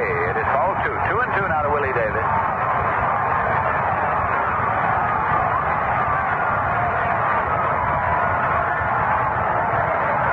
Most of the crowd that showed up here early today still in their seats and buzzing right now. 2-2 the count. Here's the pitch swung on and has a drive that is taken by Chicago. A double play. A third. A triple play. A triple play. A triple play. A line drive to Chacon over to Mancia and on to Hodges at first. A triple play. Pulled off by the New York Mets before 56,000 fans at the Polo Ground. A triple play. A line drive. Elio Chacon went as high into the air as he could. Pulled it off. He flipped the ball over to second to Mancia. The double, Murray wills off. He fired it on to Hodges, who gave it all the stretch he had. The triple, Jim Gilliam off. A triple play pulled off by the New York Mets to take him out of the top half of the sixth inning. So in the top of the sixth, the Dodgers had no runs on 2 hits, no errors, and nobody left. And at the end of 5.5 innings, the score is the New York Mets 4 and the Los Angeles Dodgers 3. Well, you know, fans, every time I hear somebody say you ain't seen nothing yet, I get the feeling he must be talking about these amazing Mets. Here's a young club that's going to make history here in New York, and they're doing it right now. And when I tell you you ain't tasted nothing yet, well, I know what I'm talking about. Refreshing Rheingold. Yes, sir, you don't know how good a beer can be until you've tasted Rheingold Extra Dry. You know, Rheingold has already made history here in New York because it's beer as beer should taste. And dry tells you why. 2 little words, extra dry, tell you why Rheingold has a taste all its own. They tell you that Rheingold is brewed the long, slow, costly way for a flavor that's brisk and bright and clean clear through. Why don't you enjoy a glass of Rheingold along with the game? You'll join the millions everywhere who say, my beer is Rheingold. We're going to the bottom half of the sixth inning. Hickman is at the plate. Pitch is outside for ball 1 to Jim Hickman.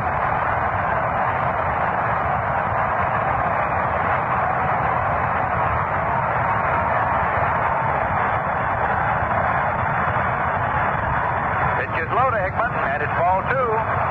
Johnny Padre still on the mound for the Los Angeles Dodgers as the New York Mets have pulled off a triple play in front of 56,000 fans at the Polo Ground.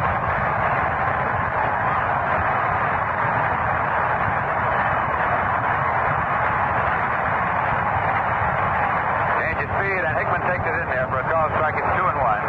Jim Hickman had a home run in the bottom half of the third inning. A home run that at that time tied the ball game. Gil Hodges has had 2 home runs in this ball game and 1 in the first game. Again, he changed speed on him and he fouled it back. It's 2-2.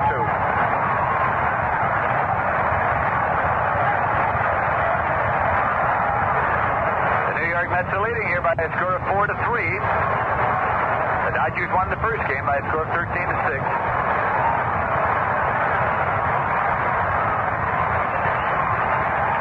Ground ball to the left side. It is taken at third by Gilliam. He fires on to Fairley in time to get Hickman. Jim Hickman is grounded out. Gilliam to Fairley, 1 away, and Charlie Neal is coming up. Charlie Neal did not play in the first game today.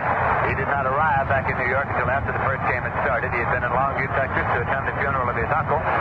But is starting the second game and has been up twice. He walked and grounded out. 1 away and nobody on for the New York Mets. Well, the fans who have turned out here this afternoon have seen Gil Hodges come on to hit his 369th career home run to tie Ralph Kiner for 10th place in the all-time home run derby as a pitch low. But more importantly, tie Kiner for the mark of most home runs by a right-hand batter in the National League. And the fans have seen a triple play.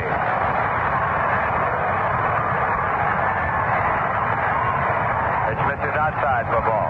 It's 2-0. I can tell you one thing, Bob Murphy. I got a tremendous kick out of that. I had never seen a Major League triple play. Neither had I, Lindsay, and that's just about as much excitement as I've experienced in a long time. All right, here's a pitch. Swung on and fouled off. 2-1. Have to be tossing any bouquets around from a mechanical broadcasting standpoint, I thought you did an outstanding job because nobody can anticipate something like that. I didn't anticipate it. I didn't believe it, as a matter of fact. There's a 2-1 pitch. He tries to bunt it. Trying to push it down the first baseline. It's strike two. It's 2-2. That brought Ron Fairley in out of Gallup. Elio Chacon gave it everything he had. He climbed a couple of non-existent stairs to get up there to haul it down. And, of course, the speedy runners for the Dodgers were moving. It is a speed team. They get a good jump, and they had a good jump there. Pitch is inside for a ball. And on Mancilla's relay on over to Hodges. Hodges helped him all a man can help him throw by stretching out as far as he could go. A triple play is unbelievable enough, but when you have Will and Gilliam on base and Davis hitting and still get it, that is really something. That's doing it in the least possible time, I think. 3-2 pitch is low, and he walked him. So Charlie Neal goes down to first with his second base on balls in this ballgame. Padres has walked 3. There's a runner at first with 1 man out, and Harry Cheedy is coming in. Cheedy unloaded a tremendous fly ball in the 4th inning. It was caught by Willie Davis way out there in front of the center field bleachers. We started to say a moment ago the Dodgers opened up their fabulous new Dodger Stadium on April 10th, and I don't have the figures right here, but if memory serves, they drew something like 53,000 to open up the new stadium. And here this afternoon, the largest major league crowd of the season, 56,637. 53,000 to open up the new stadium. And here this afternoon, the largest major league crowd of the season, 56,637. Throw to first. Charlie Neal gets back safely.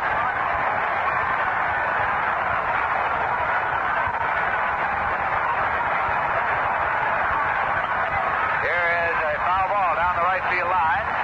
Being chased by Fairley, hoping for a play, but he hasn't. It's in the stands now to play. And now the Dodgers have Ed Roebuck up and throwing in the bullpen. Roebuck is throwing in the bullpen for the Dodgers. We're in the bottom half of the 6th inning, and the Mets lead by a score of 4-3.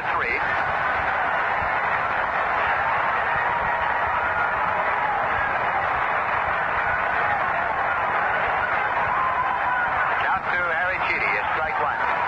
Padres is into the stretch. Charlie Neal leads off the bag at first. Here's the pitch. It goes high for a ball. It's 1-1.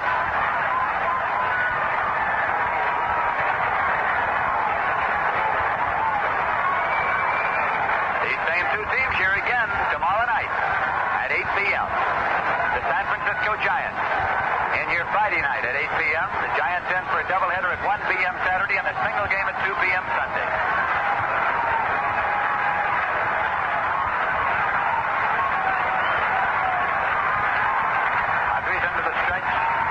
And he has Charlie Neal caught off. He caught him lean in there, and he is running him back now. And Fairley has made the tag as he cut Charlie Neal off. 1-3-4-3 if you score it. And Don Padres with a fine move, the left-hander, of course, making the move and caught Charlie Neal off. He didn't make an attempt to get back to first. He was tapped off the bar. He kept going. Count is 1-1, says Al Foreman to Cheedy at the plate. 1-1 with 2 away and nobody on base. So Padres eased the situation a little bit on himself with that move right there. Excitement at the Polo Grounds. It's swinging it down the left field line. It is going foul. That will bring Cheedy back, and right now, in order to allow our stations to identify themselves, we pause now for station identification. This is WGY 810 on your radio dial, the General Electric station, Schenectady.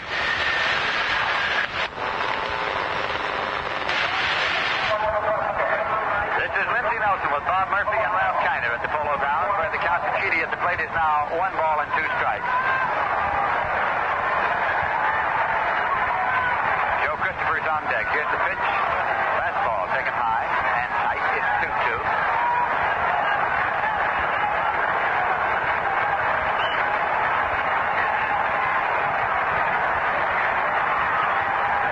Mets leading the Dodgers by a score of 4-3. But a pitch is outside, and it's out full now to Chidi, 3-2.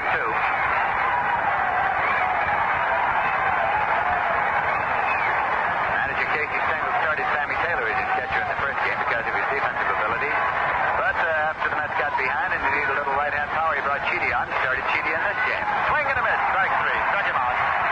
Fourth Padres strikeout number 4, and the New York Mets at the bottom half of the sixth got no runs on, no hits, no errors, and nobody left. And at the end of 6 full innings of play, at the Polo Grounds, the score is the New York Mets 4, the Los Angeles Dodgers 3. And now it's my pleasure to bring in, once again, and who has been back and forth and watching a lot of exciting baseball this afternoon. Are you ready, Bob Murphy? Thank you very much, Lindsay, and what an exciting ball game this has been. Many people say that Willie Davis is the fastest man in baseball. So you can imagine the speed with which the New York Mets made the triple play to get baseball's fastest man. If that be true, and of course he certainly would rank among the real speedsters in baseball.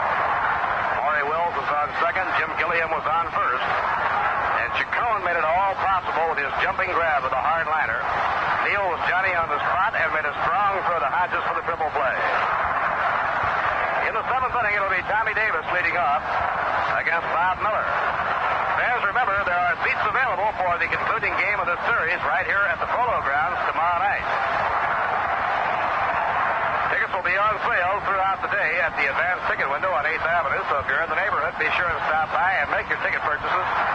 They'll also be on sale at Grand Central Station at the 42nd and Vanderbilt ramp and the Long Island waiting room of the Penn Station.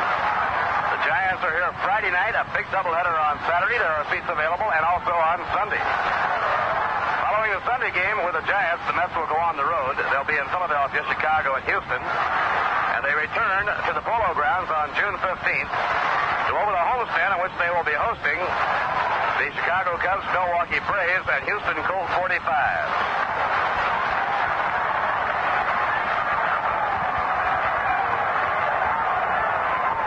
Field in the top of the 14th inning, the Houston Colt 45s have pushed over 2 runs. They now lead the Chicago Cubs 8-6. The Cubs coming up to hit in the last half of the 14th inning. That's a single game.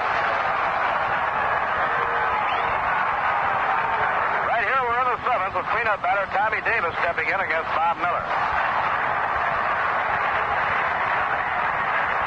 The Mets in front 4-3. The home run power of Gil Hodges. Miller using the windup. Now he's pitch. And the curve hangs a little bit high. 1 ball and no strikes. Miller at times has worked with the windup, at times without the windup during this game. Bob cranking up. Now the pitch thrown. A foul pop-up back toward the visiting dugout. Chidi hoping for a play. Over near the opening. Makes the catch. By the dugout, Harry Chidi takes the pop foul, retiring Tommy Davis. 1 away and nobody on. The batter will be Ron Fairley. Fairley hit a line drive off the facing of the upper deck for a 3-run homer in the first inning. He flied to right in the 4th, 1 hit and 2 times up. Fairley's red hot. He's hitting 12 straight games. And he's hiked his batting average well over 300. He's hitting at 347. Miller has given up only 3 hits. Inside and low, it's ball 1. After Fairley hit the 3-run homer, and all 3 of those runs were unearned as the result of an error, Miller then took a hitch in his belt and retired 13 straight hitters. Infield to the outfield, around to right. Fastball in the inside corner, a call strike. 1 ball and 1 strike. Mets playing Ron Fairley as a full hitter. Neal back on the rim of the outfield grass. Gil Hodges deep behind first. Elio Chacon pulled over towards second. The 1-1 pitch. An off-speed delivery outside and low. 2 balls and 1 strike. Gil Hodges with 2 home runs has driven in 3 of the 4 New York runs. The other was driven in by Jim Hickman when he hit his 7th home run of the year. Gil has now hit 8 this year. Has matched his output of all last season.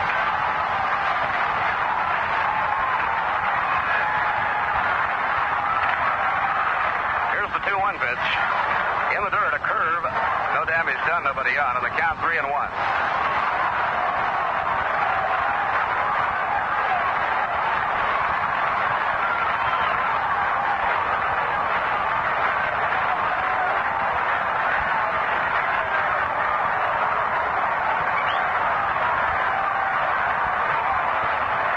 Game tomorrow night with the Dodgers. The Giants in Friday night. Doubleheader Saturday afternoon. Single game Sunday. Bob Miller behind on the count. The 3-1 pitch. Curve is over a beauty. 3-2.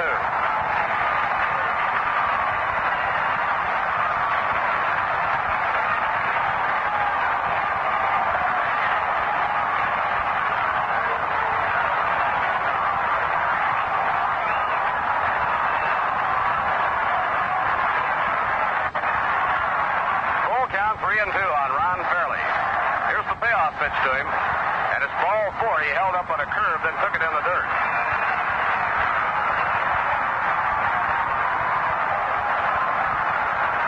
That is the second walk given up in the game by Miller, and it brings up Frank Howard.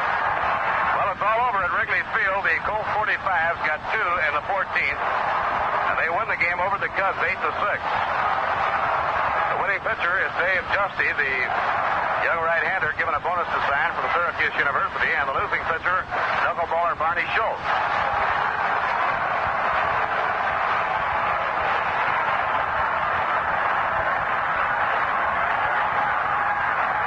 Frank Howard, a dangerous hitter up. Ron Fairley on first, 1 down. Here's the pitch. Low, it's ball 1. Indians and the Baltimore Orioles divided shutouts this afternoon in splitting a doubleheader. Pedro Ramos shut out the Birds, Cleveland winning 7-0 in the first game. Skinny Brown and Hoyt Wilhelm combined for a 5-hit shutout as Baltimore won the nightcap. Swing and a miss. 1 ball and 1 strike now to Frank Howard. Identical scores. Cleveland won the first game 7-0. Baltimore the nightcap 7-0.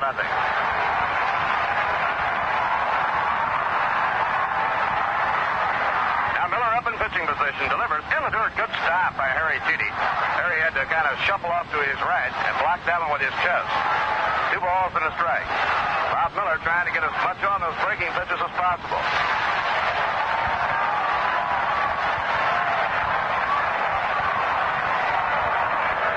In the bullpen now, Casey Stengel has Craig Anderson and Roger Craig getting ready. Now Frank Howard goes down to get together with Leo DeRocher. 7th inning here with the score 4-3, Mets in front. They came from behind. The Dodgers scored 3 in the first inning.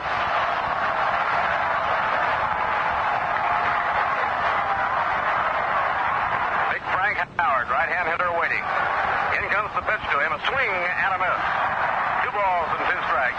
He went after the fastball. Johnny Roseboro is the on-deck hitter. And then Larry Burright. Beautiful day, tremendous crowd, and a lot of excitement. Pitching 2-2. He foul-tipped the ball. Popped down to Harry Cheedy Smith. The foul tip, the catcher doesn't drop him. You have no chance to use any skill. You either catch him or you don't catch him. Anytime they pop out of that catcher Smith, you can certainly not blame the catcher in any way.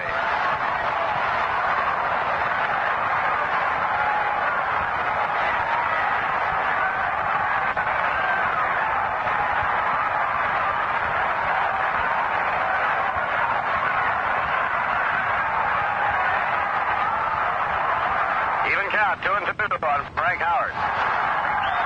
The outfield set real deep. And the pitch. A high drive. It's deep to left, but he's going, gone. A home run.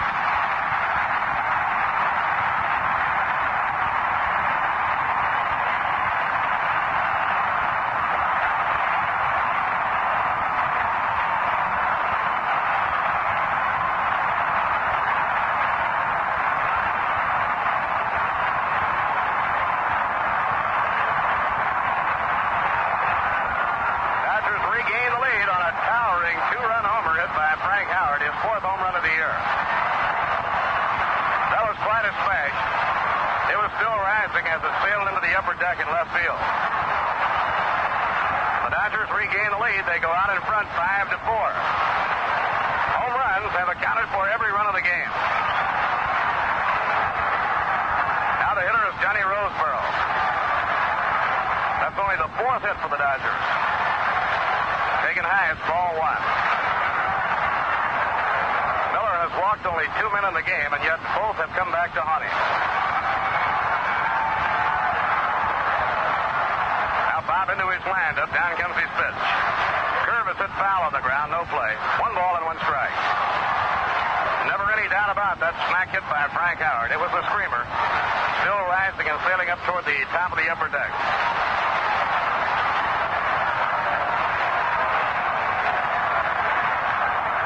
Now Miller's 1-1 delivery is off the outside edge. 2 balls and a strike to Johnny Roseboro.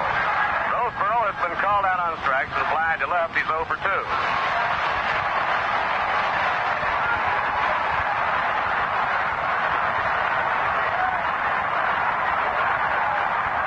Roger Craig and Craig Anderson both warming up seriously in the New York Mets bullpen. Roebuck continues for the Dodgers. A ground ball hammered hard right at Charlie Neal. Charlie's up with it. He pegs to Gil Hodges, 2 men down. Now trailing by a run, 2 outs, nobody on, and Larry Burritt, the second baseman, is on to hit. After Tommy Davis fouled out to Harry Cheedy over by the Dodger dugout, Ron Fairley walked on 3-2. So near and yet so far, Bob Miller just about had Frank Howard struck out. He barely got a piece of it. It popped out of Harry's glove, and then he belts one into the upper deck for a 2-run homer. Strike 1 call to Larry Burritt.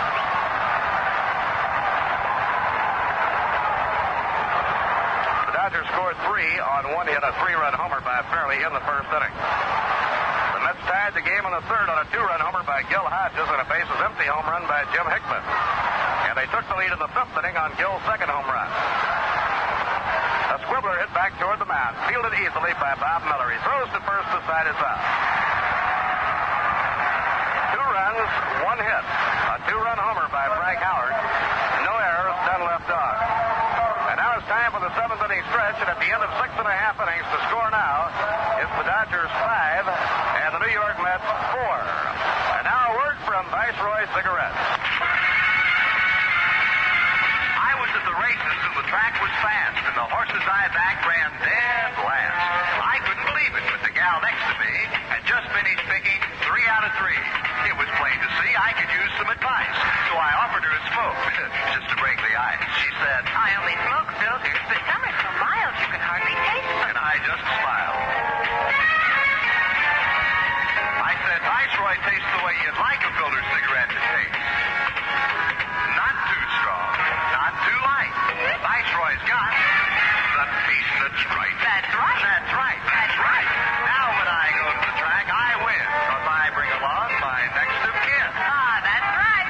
So I want you to know, and I'll take all bets, if you smoke all 7 Builder cigarettes, you'll find some too strong, Some too light.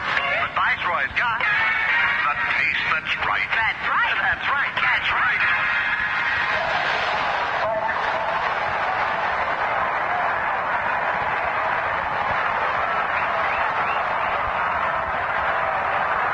Last half of the 7th inning, Mets trailing by a run now. Joe Christopher coming up against Johnny Padres. Christopher 0 for 2 in the game, has reached on a fielder's choice and been called out on strikes. Bob Miller due up next. Roger Craig continues to work in the bullpen. Padres out of his windup, pitches. Low, it's ball 1. 2 home runs. A 3-run homer by Fairley and a 2-run homer by Howard. And the Dodgers lead 5-4.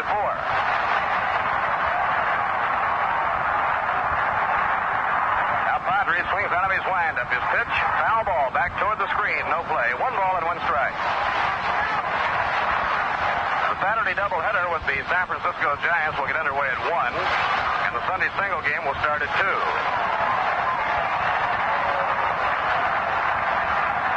Pitching 1-1. A drive hit toward the alley in left center field. Davis running for it, can't get it. It's in for an extra base hit. Christopher is on his way to second. He's around second. He's trying for third. Relay throw by Maury Wills. He's safe for the triple.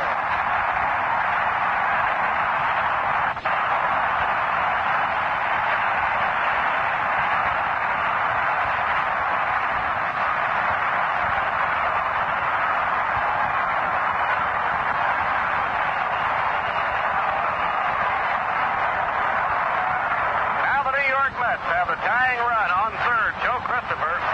Nobody out in the home seventh. Cliff Cook is out in the on-deck circle to bat for Bob Miller, and Leo DeRocher is headed toward the mound.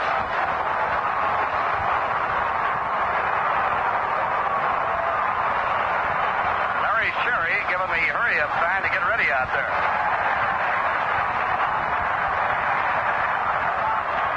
Leo DeRocher standing on the mound now, talking to his pitcher, Johnny Padres. Larry Sherry giving a real hurry-up sign to start getting ready, and Sherry is coming in the ball game. So Johnny Padres will be leaving the scene after pitching 6 innings. At the moment, he has given up 4 runs, allowed 5 hits. Walked 3 and struck out 4. Walter Alston going to his bullpen, trying to protect the 1-run lead here on the last half of the 7th. Dodgers 5 runs on 4 hits. The New York Mets 4 runs on 5 hits.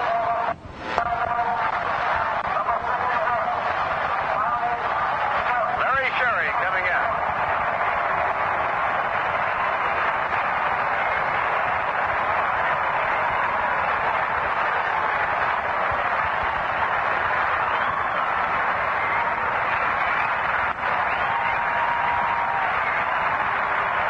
Johnny Padres getting a hand as he heads toward the dressing room.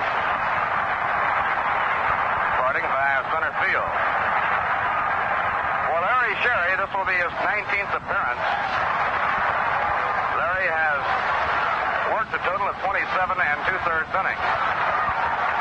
Sherry off to a good start, has won 2 while losing 1. So Larry Sherry, who has been one of baseball's top firemen, is being brought on by Walter Alston. As the Dodgers dig in now to try and protect the 1-run lead, with the Mets threatening in the last half of the 7th inning.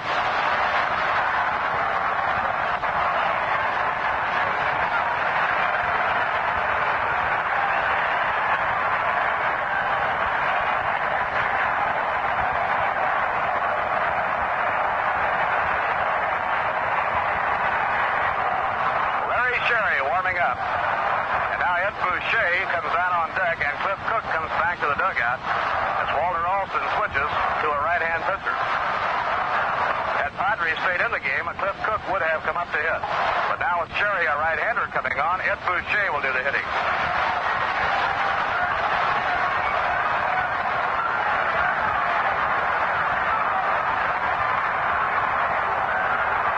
Ed Boucher, left-hand hitter with good power.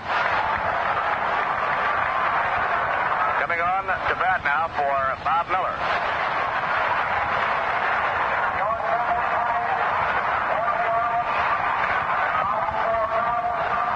Last year, Larry was in 53 games.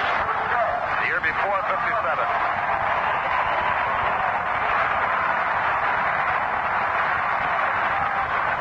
As long as Larry Sherry is in baseball and long afterwards, they'll long remember his great pitching in the 59 World Series against the White Sox. Now here we go. The left side of the infield pulls up tight. The right side of the infield is packed. Christopher on third, nobody out. Sherry winding. Now the pitch. Swing and a miss by Ed Boucher. Ron Peronowski, a left-hander, warming up for the Dodgers. Roger Craig and Craig Anderson both warmed up for the New York Mets. Larry Sherry, 6'2" right-hander, winds and pitches. Foul ball back toward the crowd and out of play, and now the count is strike 2.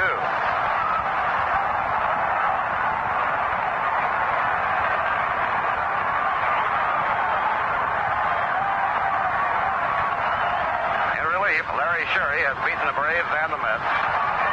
Suffered his long setback to the Chicago Cubs. Veteran right-hander, winds and pitches. 2 high, it's ball 1. 1 ball and 2 strikes.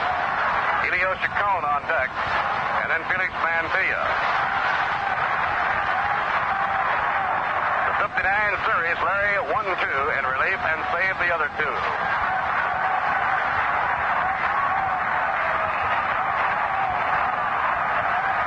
The 1-2 pitch.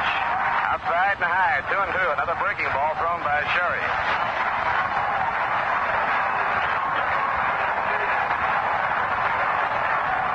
5-4 4, Dodgers in front. And that's with Christopher, the tying run on third, nobody out. Christopher hit a line drive triple deep to left center, leading off. Now Sherry cranking up, the 2-2 pitch. Curve outside, ball 3. Full count, 3-2.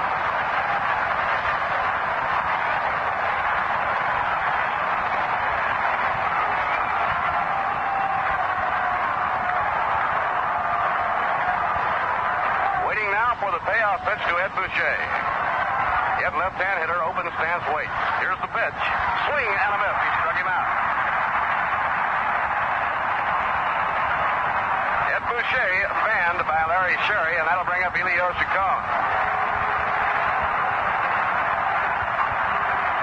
Now the Dodger infielders want to get together and discuss things with Sherry with one down and a runner on third. Little Elio has drawn a walk, line to left, and been thrown out by the shortstop. He's 0 for 2. He was on base 6 straight times this afternoon before he was retired on the line drive to Tommy Davis in the third inning of this game.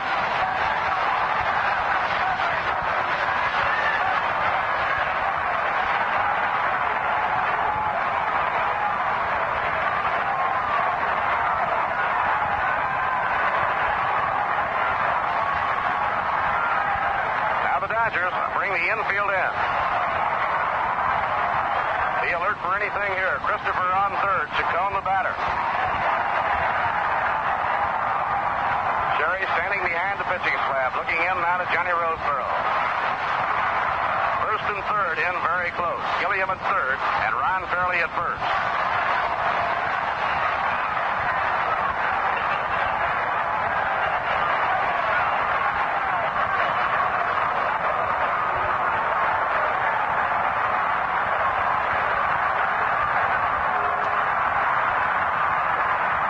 Taking his time.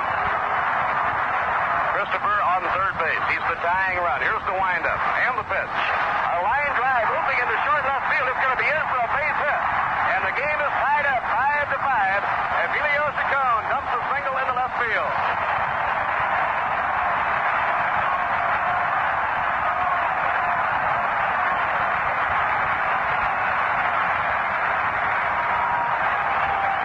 Elio Chacon hitting the first pitch.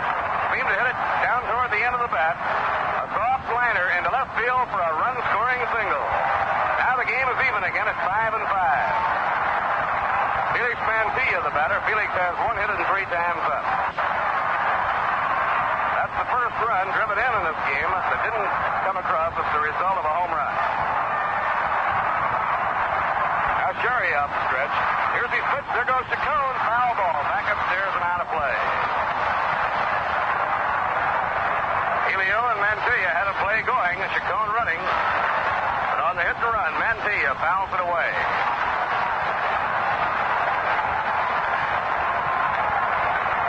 Larry Sherry pitching in relief of Johnny Padres. Another exciting ball game. Tied again. This time it's 5-5. Crowd chanting for Mantilla to get it. A throw to first, not in time. Elio Chacon hurrying back. Elio has been on base 7 out of 9 times today. Pitch to him. Curve is over to Felix Mantilla. Strike 2 call.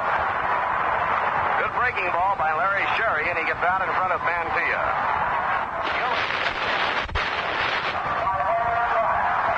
The Dodgers have used home runs by Ron Fairley and Frank Howard for all 5 of their runs. They have not had a man left. They have had someone on in only 3 innings of the game. In the first, the bases were cleaned on Fairley's 3-run homer.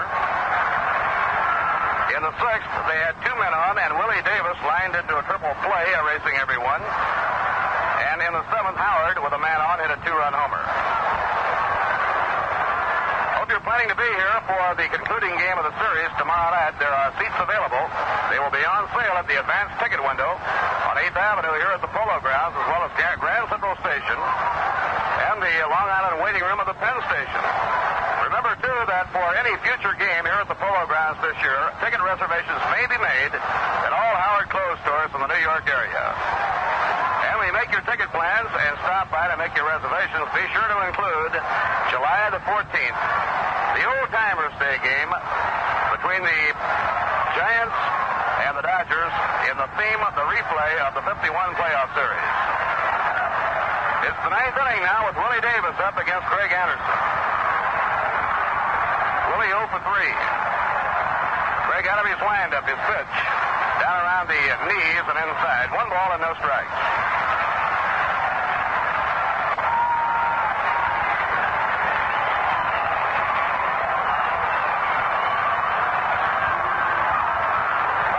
In the ninth inning, Anderson up against the heart of the Dodger batting order. A grounder hit foul down the first baseline in behind Greg Malevy, and it's 1 ball and 1 strike to the speedy Willie Davis.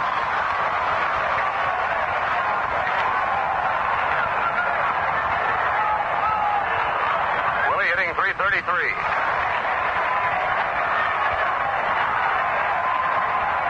Tommy Davis on deck, and then Ron Fairley. 3, 4, and 5 in the Dodger batting order. The 1-1 pitch by Craig Anderson. He lays off of it. It's outside. 2 balls and a strike.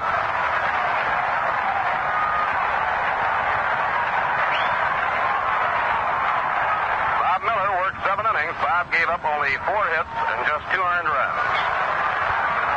Craig Anderson now working his 2nd inning in relief. Pitching 2-1 to Willie Davis. A drive hit down the right field line. It may go foul. Foul ball in the seats. He was out in front on that one, and the drive goes into the lower deck, a foul ball.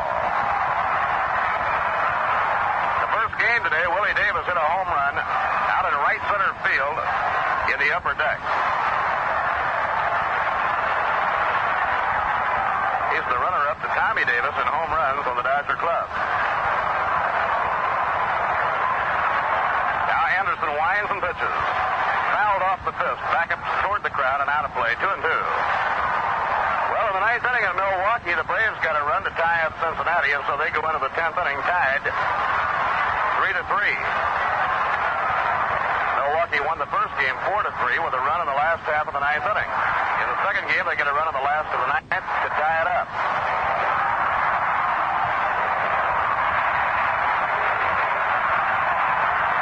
Pitching 2-2. Ground ball bounced to foul down the first baseline. No play for Gil Hodges.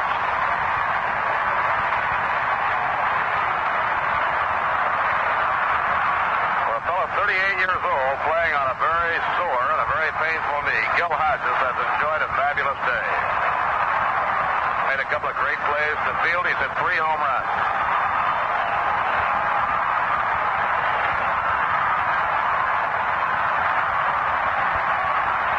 Pitching 2-2. Inside and low, it's ball 3, 3-2.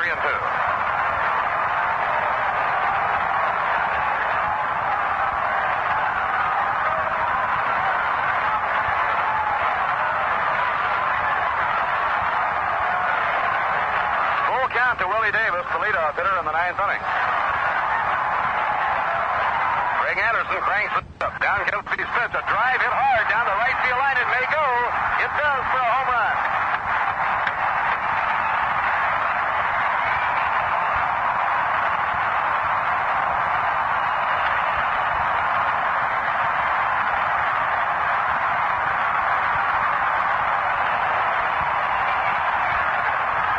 Willie Davis hitting a drive into the upper deck and right. His 8th home run of the year, his 2nd of the day, and the Dodgers regain the lead. They go out in front 6-5 in the ninth inning.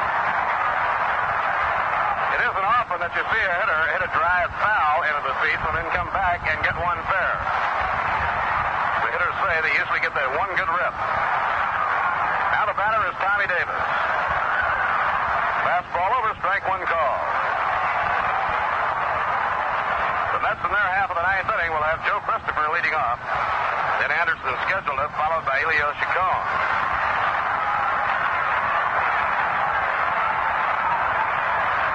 Strike 2, a fastball on the outside corner. First base hit given up in relief by Craig Anderson, but it breaks the tie, a home run. The Dodgers have hit 3 home runs in the game, accounting for all 6 of their runs. Fairley with 2 men on, Howard with 1 man on, and now Davis with the bases clear. Breaking ball off the outside corner. 1 ball and 2 strikes. This is been one of those seesaw struggles. The Dodgers led 3-0. The Mets tied it on Hodges' 2-run homer and Hickman's bases empty home run. Then Gill put the Mets ahead 4-3. The Dodgers went back in front on a 2-run homer. A broken bat pop-up towards short. Chacon is under it. Elio takes it for the out. Tommy Davis retired on a pop fly. 1 out and nobody on in the ninth. Now the hitter is Ron Fairley.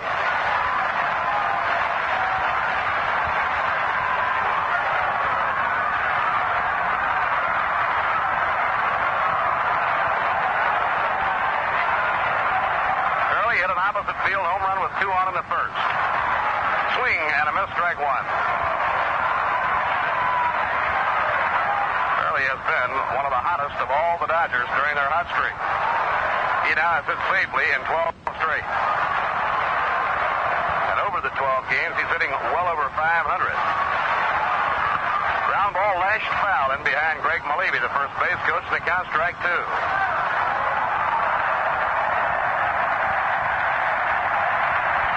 Ball goes up in the field box, and the little fella gets a souvenir.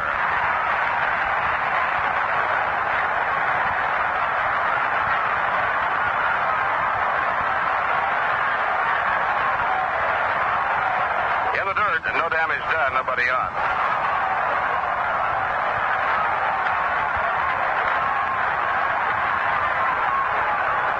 Well, the last time the Dodgers won more than 8 games in a row was in 1955, and the club won 11 in succession. Right now they're riding a 9-game streak and trying for number 10. Pitching 1-2 to Fairley, inside down around the knees, 2 balls and 2 strikes. Austin has Phil Ortega working in the bullpen.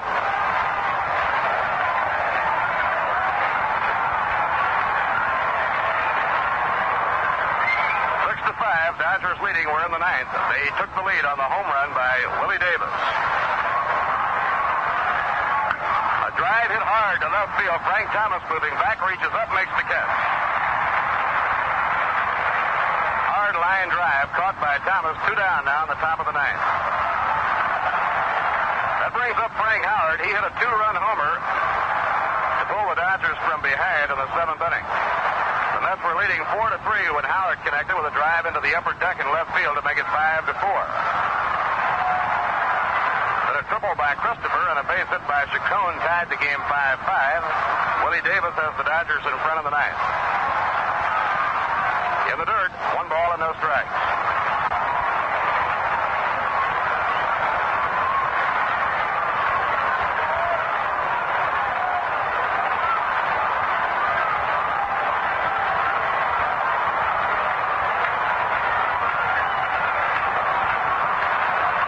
With a windup, down comes his pitch to Howard, outside and low, 2 balls and no strikes. He sidearmed him.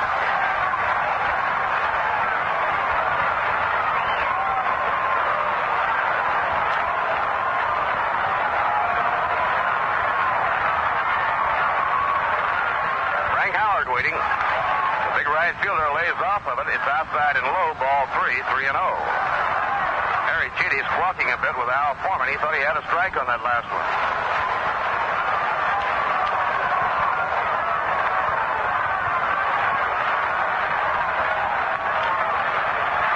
Trying to pull this game out in the last half of the ninth.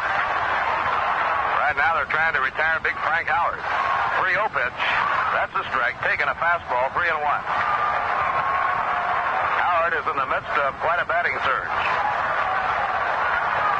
He had 3 hits in the opener and has 1 for 3, a home run, a big blow in this game.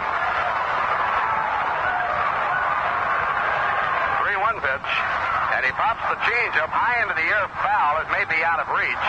Mantilla hoping for a play. Over goes Chacon, and Chacon grabs it in foul territory. He had to go around the bend of the field boxes and kind of over toward the foul corner to take it. Side out in the 9th inning. Dodgers 1 run on 1 hit. The drive into the upper deck by Willie Davis. No errors and none left on. And now at the end of 8.5 innings to score, it's the Los Angeles Dodgers 6. And the New York Mets 5.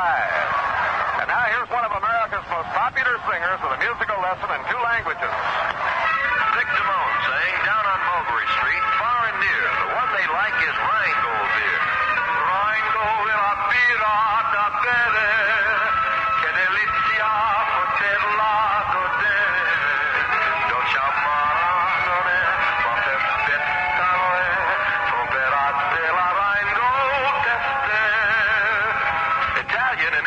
the same word for refreshment, Rheingold. Remember that name when you want beer that's brisk and bright and clean clear through. Dry tells you why. Rheingold is brewed the long, slow, costlier way. It's New York's favorite. It's beer as beer should taste. My beer is Rheingold, the dry beer. Think of Rheingold whenever you buy beer. It's not bitter, not sweet. It's a dry flavor treat. Won't you try extra dry Rheingold beer? Ciao. Richie Ashburn coming up now to bat for Joe Christopher in the last of the ninth inning.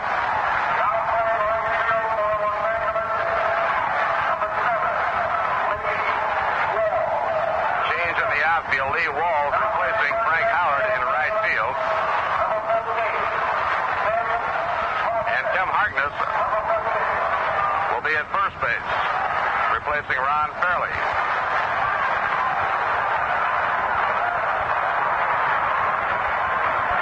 Last of the ninth inning, the Mets need one to get even and two to win.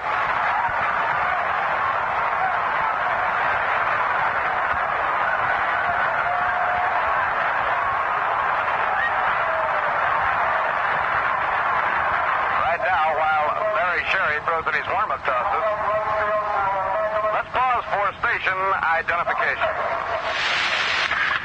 This is your New York Mets station in Schenectady, WGY, 810 on your radio dial. The time now is 7 minutes past 8 o'clock. The temperature in our area is 82 degrees. Bob Murphy with Lindsey Nelson, Ralph Cantor, and the pitch to Ashburn is over for a strike. Correction on the defensive changes. Fairley goes to right field, and Harkness takes over at first. Ashburn is batting for Christopher. The pitcher, Craig Anderson, is scheduled up next.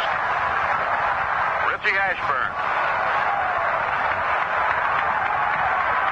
Set of an outfielder. Waiting now as Sherry pitches. A line drive that is down the right field lane for a base hit.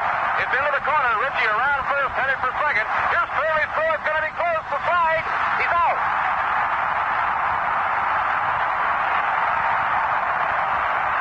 A great throw by Ron Fairley from the right field corner to Maury Wells. And on a very, very close play, Richie Ashburn is out at second.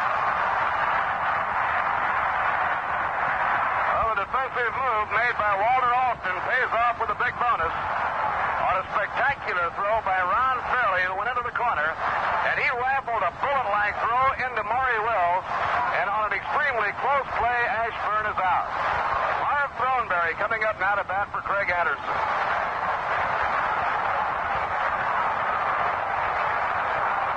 Throneberry batting for Craig Anderson. Marv has good power. If he can get a hold of one, he can tie this contest.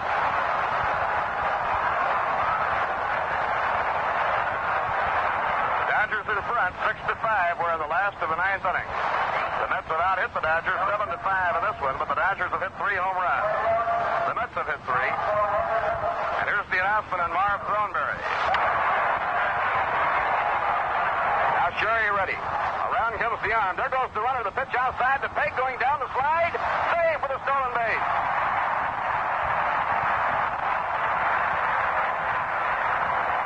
The Mets, needing a run desperately, takes the gamble, and Rod Canillo steals the base.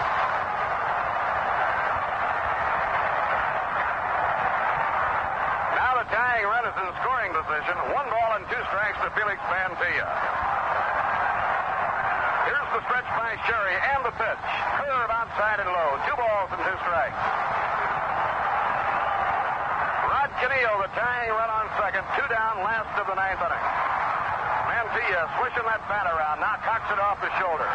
Sherry getting his sign from Roseboro. The infield and outfield straight away. And the pitch on the way. Swing and a miss. The game is over. Larry Sherry struck him out with a curveball. And the Los Angeles Dodgers sweep the doubleheader as they win a real thriller in the nightcap after winning comparatively easy in the opener. A tough double loss for the New York Mets, and the Dodgers, a sizzling hot team, have now won 10 straight ball games. In the ninth inning, no runs, 2 hits, and the key was the great defensive play made by Ron Fairley in right field. Ashburn leading off at the pinch hitter lashed a drive into the right field corner, and absolutely perfect peg made by Ron Fairley got Ashburn on a very close play. Otherwise, that tying run would have been home. In the ninth inning, no runs, 2 hits, no errors, and 1 left on.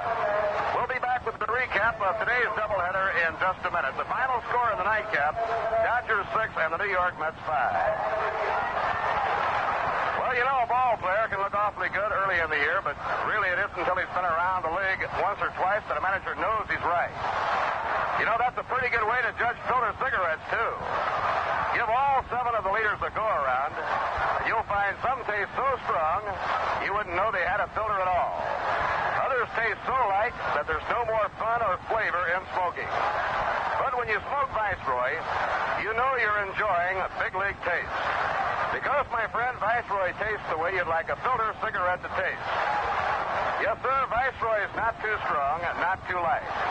Viceroy's got the taste that's right. Remember, there's no need now to play a wild hunch. When it comes to filter cigarettes, play the percentages. And you're sure to come up with Viceroy. Prove it for yourself. Smoke all 7 leading filter cigarettes and see how the ball bounces. I'll bet you'll find some taste too strong, some taste too light. But Viceroy's got the taste that's right. That's right, fans. Better change to Viceroy.